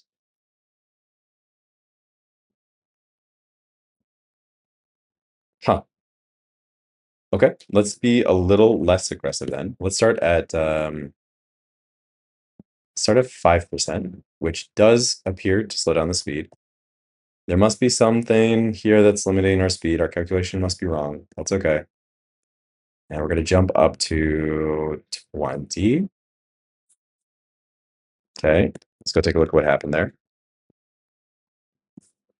Should probably let it run a little longer next time. It's okay.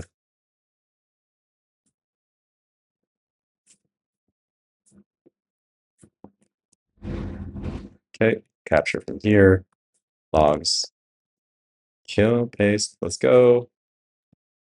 And run, please.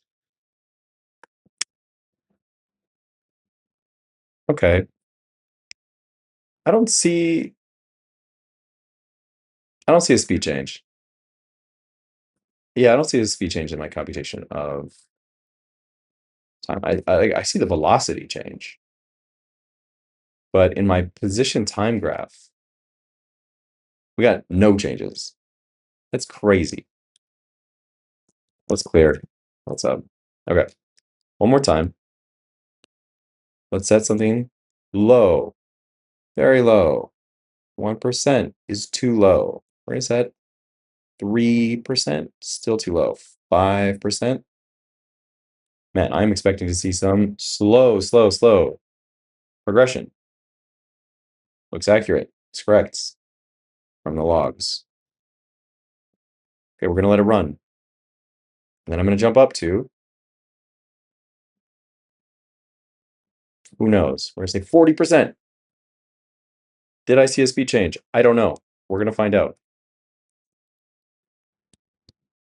It is plausible that our graph is printing not as a function of time, but just like index based.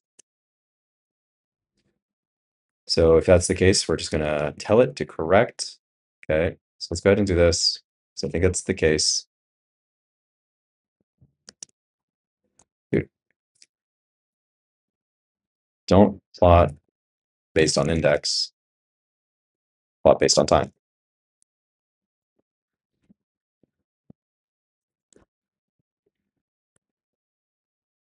I know that it's not doing that right now. The entire analysis package for this one tool, this like extract things from logs tool, this matplotlib thing, that was a vibe coded one. So it has the limitation of having no human review. Critical code I always write. Internal or private tooling, where it's just for me. Hey, sure. I'm only human. I will note one thing I am seeing here that is of concern is we are seeing the jitter here. This choppy jittering motion is actively present where I'm attempting to pursue a trapezoidal pattern, something that is easy. But because I'm sending too many messages that are all in the same line, it's like doing all these tiny trapezoids and it feels blocky, feels bad. You can't quite see it on camera, I'll see if I can switch to camera 5. Maybe you can catch it. Camera 6. All right, base. My camera's not working. Some HD. Okay. My camera's frozen, so we'll just leave it be. But it is choppy AF. That's what I'll say. I'm not too sure what to do about it yet. Last 10 minutes, are we gonna make we're gonna make it? I think we're gonna get close. We're gonna get real close to allowing you to test. We don't have our solution for our offset, which is in progress here. We need our SN or SM, either one. So we have to consider what our scaling factor should be. Perhaps it can be arbitrary. No, it's determined by our max velocity. Like we do this scaling factor computation to set our max slope. And so I think it's going to be the case that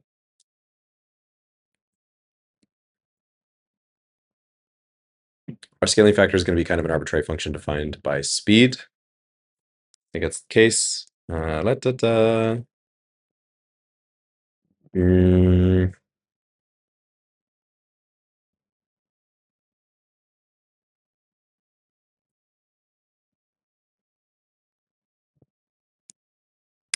Yeah, dude, just not sure. Go for it.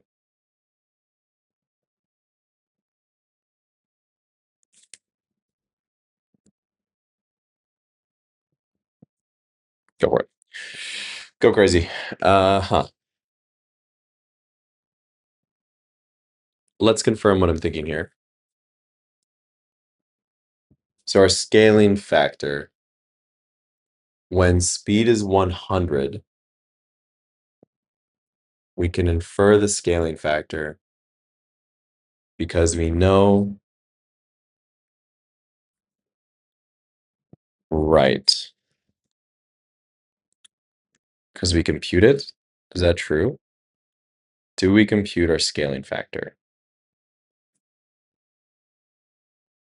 Yes, we do. The scaling factor is computed. It is not computed well right now, hence why we're having a bit of bad behavior here.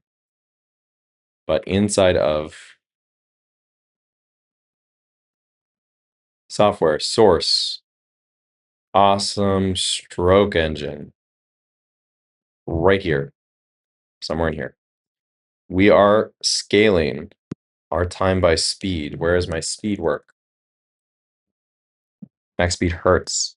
When you say max speed hertz, what are you talking about, sir? You're pulling that from config, I hope. Okay, that's acceptable.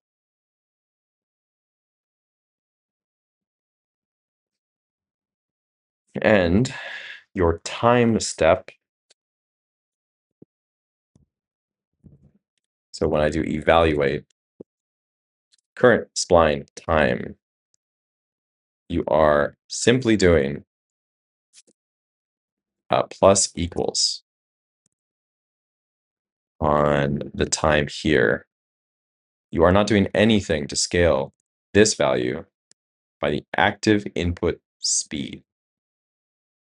Time scale is included, but only for the purposes of changing the, oh my God, that's so wrong. Okay. This is it. All right, so right here, my dude, have to do times time scale, which is a percent of your current spline time, where spline time must actually be, no, not F. All right, so plus equals 0.01 F, thank you, which is not fully real. That's okay. Time scale. Sure. We're going to F mod you by 1. This has to be somewhere else. This is not clean code. We're just trying to get a working MVP. We see our issue. Velocity must be computed not by timescale, you fool. That will never work. That was why we're getting the jittering. It must occur here, where this is our scaling factor, Sn. Well, let's confirm that. So we want to evaluate at time. 0 to 1. F mod right here. Get our full formal cast. Maybe it's F mod F. Let's make sure. Works for me. And it is. What is appropriate? I think.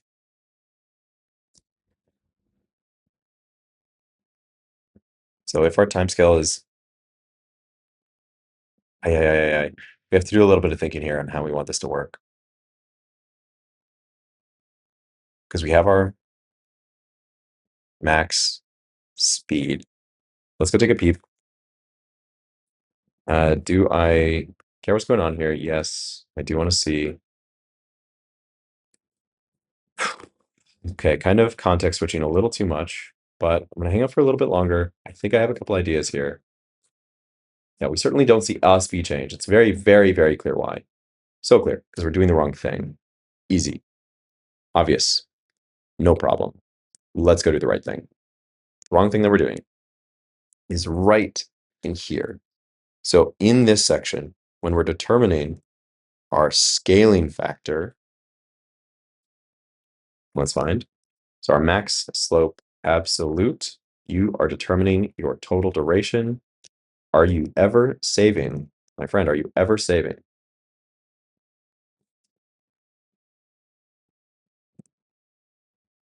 Just thinking through this. The scaling factor. Dx, dy, we get our total seconds, which allows us to, this is absolutely the issue. This is just simply not implemented. Because we needed the total duration. We did all this work, this analysis of getting the slope in order to determine the maximum possible speed, in order to determine the scaling factor. And so once we have the total duration between 0 and 1, if I'm giving you a percent and a speed, this should be solved. Okay, so here we go. Let's go to evaluate here. Double T and speed, we're gonna say is float speed. That's fine. Your current speed in what units? The time T, your current speed. This is getting a little messy. So we're going to make sure that I write things out and make sure they're clear for everyone, including myself. It's so clear why this is shaking. It's clear all the issues that I have. We are going to focus in and get this right. Here's what's up. So let's give this a stop so I can focus. The issue is as follows. When we call evaluate, so when we parse our spline, we determine total duration. Done. When I give you then your time offset, the time offset in evaluate, it should not be in units of 0 to 1. It should be unscaled.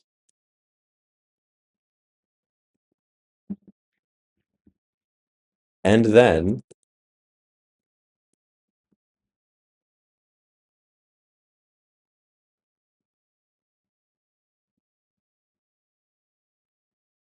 I'm going to, because total duration is at max speed. We determine total duration when speed is equal to 100%. Therefore, when I give you a time to evaluate, I want to give you a raw time, and it should be scaled as follows. I give you speed equals 100%, total duration equals 100 seconds, just for clean math, and t equals 1 second. This is very clear what you should do. Let's say 50 seconds. It's all very clear. Life is easy. If I give you, let's say, then say x is equal to 0.5. Who knows? You're just like on this curve. Great. So then when I call the function again with time equals 50 seconds, speed is equal to 50%. Your total duration is equal to 200 seconds. And well, just for the sake of conversation, we'll say your x equals 0.25. Okay. All right. That's not what we're doing. Therefore, let's clean up just a little bit. Let's go back here. So we need our time in milliseconds. Do we want to approach it like that?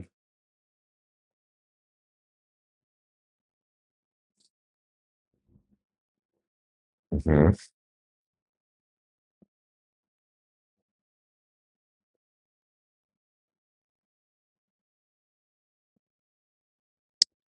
This is the question. What parameters do we want to import, and what do we want to assume is independent? I think we want to, let's keep the start time here. Let's add the start time as a variable into this. So let's go in and say public, totally fine. In fact, we can keep it private. We're going to say long start time, 0, long last log time. Do we need this? Current spline time. Understood.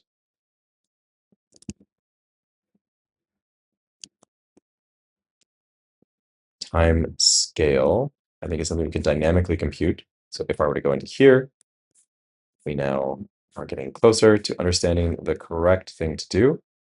So long time, no, we're going to say, in here, do we care about saying current time?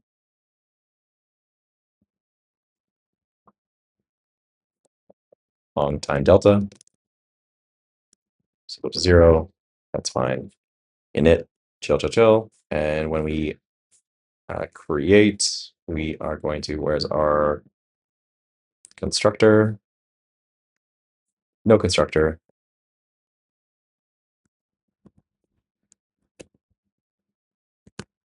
No. Thank you. Current spline time. We're going to say current spline percent and 0.0f.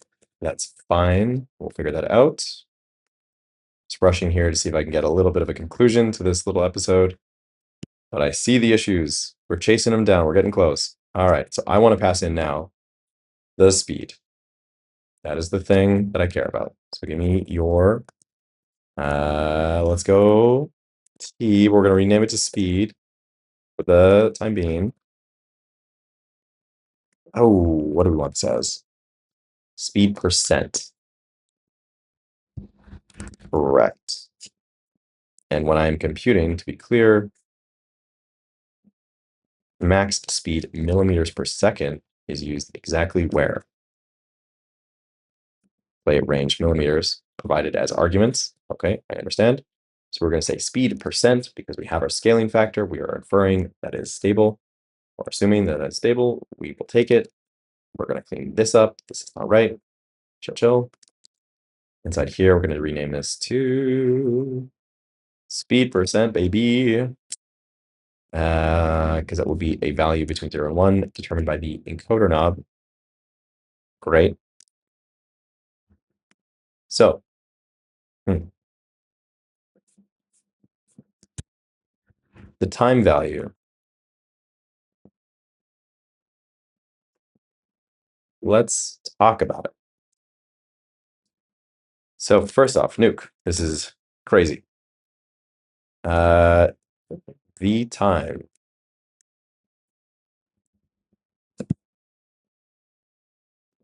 Delta. The current time. So current spline percent.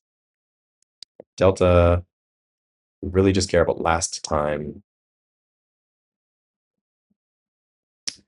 And time delta. Caution here. We have to be a little bit careful to make sure we're not going insane. We're just going to say last time and not worry about this. We're going to be doing some heavy math, heavy unnecessary math. And by that, I just mean we're going to make sure we know the current time and the start time. Start time is fine. Okay, just make sure because we need to know where we are in relation to the current time on this. This could be defined better. Time delta is not relevant. We don't care about time delta. What we care about is the mod in milliseconds of the total duration scaled. Okay, so long, done this variable's name yet, xxy, xyz, is going to be equal to, right. I don't want that as a long, but this is correct. We're getting closer. Minus the time delta. I don't care about the time delta. The total duration in seconds. Okay. Let's consider what's going on here. And also, I believe start time is in milliseconds, so these units are wrong, right? So, if it is 1 second, it should be 1,000, et cetera, et cetera. If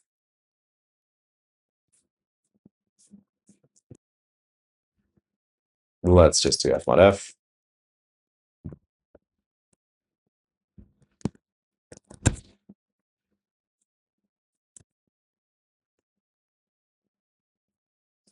Right. So if we float, let's just float everything.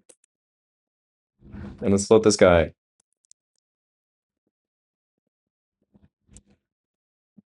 The float of the current time. Yeah, what's up? I don't think that's what I want, my man. I want start time. Was start time renamed? I forgot to rename it. No, it's still start time. Okay. So we have f mod of current time minus start time, all cast to float. It's the mod of the total duration. You're divided by 1,000. I think this should be times 1,000. Let's go. That way, if it's f modded, I mean, is that chill? Maybe. So the time, let's keep this all as is, times 1,000. Keep it all as long, I guess. So it is the subtraction of current time minus start time to determine where we are in this cycle, time value. And I'm going to confirm here that we don't want to now scale this to be between 0 and 1. Potentially. So just f modded using in the diff. And if we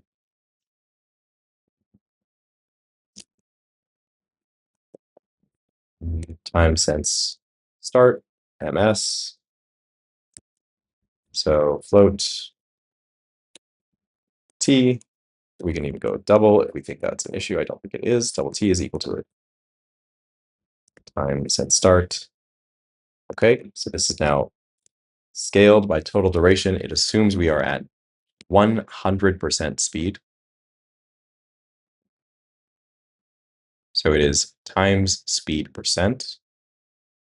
Let's confirm. If it was 50%, 0.5, then we would expect this to be different. Okay, good. This is speed percent times, oops, start time millis. Okay, now we're computing things more correctly. We have a couple issues that will arise. Notably, we're still going to be discontinuous. We do, however, now have our scaling factor. So this is our time. Let's test one thing before I test a second. Let's be a little bit more deterministic. Clear and PIO run, baby. Let's go. Let's build this up. Hey, yo.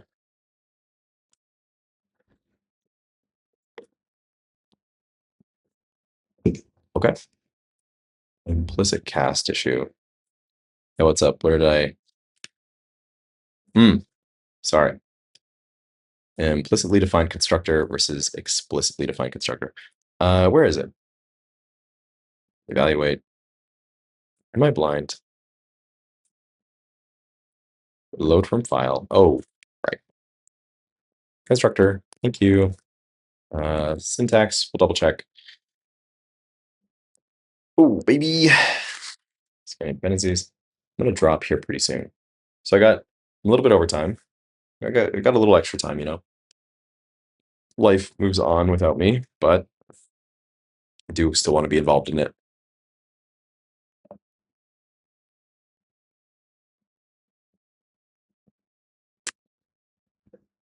What are we expecting to see? We're expecting to see clean time control. We are not going to see it because our velocity is miscalculated inside of stroke engine.cpp. We did not account for the fact that here, when we do evaluate, we get our sample. We simply must provide the current spline time.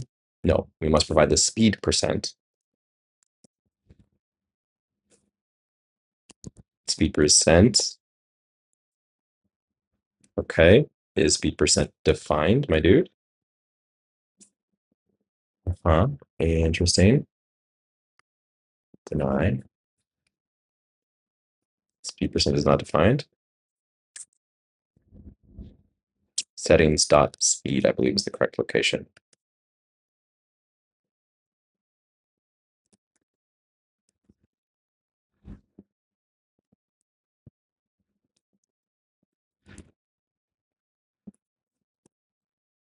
We're just going to confirm that speed is a int, or that speed is a value between 0 and 1. It is a float at the moment. Let's confirm next dot speed is equal to, what do we got? Speed nom as a percent. Let's confirm. Speed knob.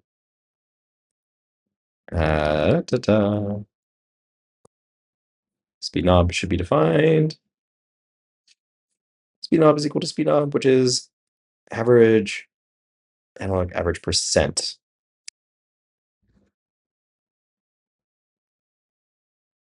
Let's, or 100. Okay, so it is 0 to 100. We need this in docs somewhere. Somebody remind me. So yes, this is correct. Evaluate settings, speed 0 to 100. And then here we want to not scale by the time. Where was it scaling by time? Right. Excel steps. Man, what's going on here?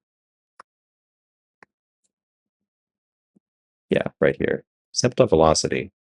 Thank you. Just as is. Stroke steps times 0.5. Interesting requirement.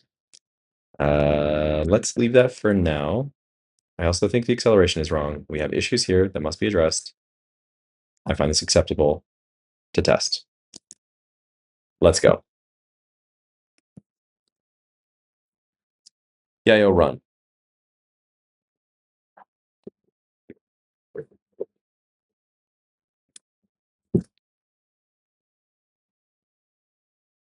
Something in the air. Okay. I think the hardest thing about these streams is no music, but it's okay. Just get to talk like an insane person for 4 hours. And I do appreciate everyone who chimes in. Thank you so much. So, Spot it, and you kept me sane today. Thank you so much. Appreciate you. Okay, we are reconnecting. We are uploading. We are hoping for the best.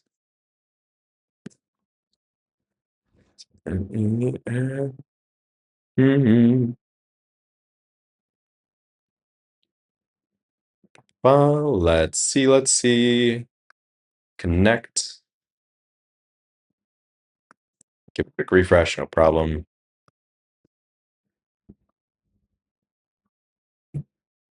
Okay, awesome. Paired, on board, let's go. Gonna set speed to 10% and hope for the best. Okay, we are seeing different behavior. Question becomes, why is this such a shallow play range? That's so interesting. Well, it's simple stroke number one. Let's go to our... Okay, that is certainly wrong, this calculation. Is it at least speed defined? Yes. It's very wrong.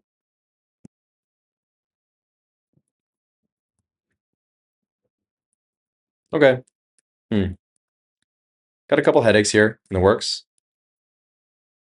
But where are we at? Let's make a little wrap-up call.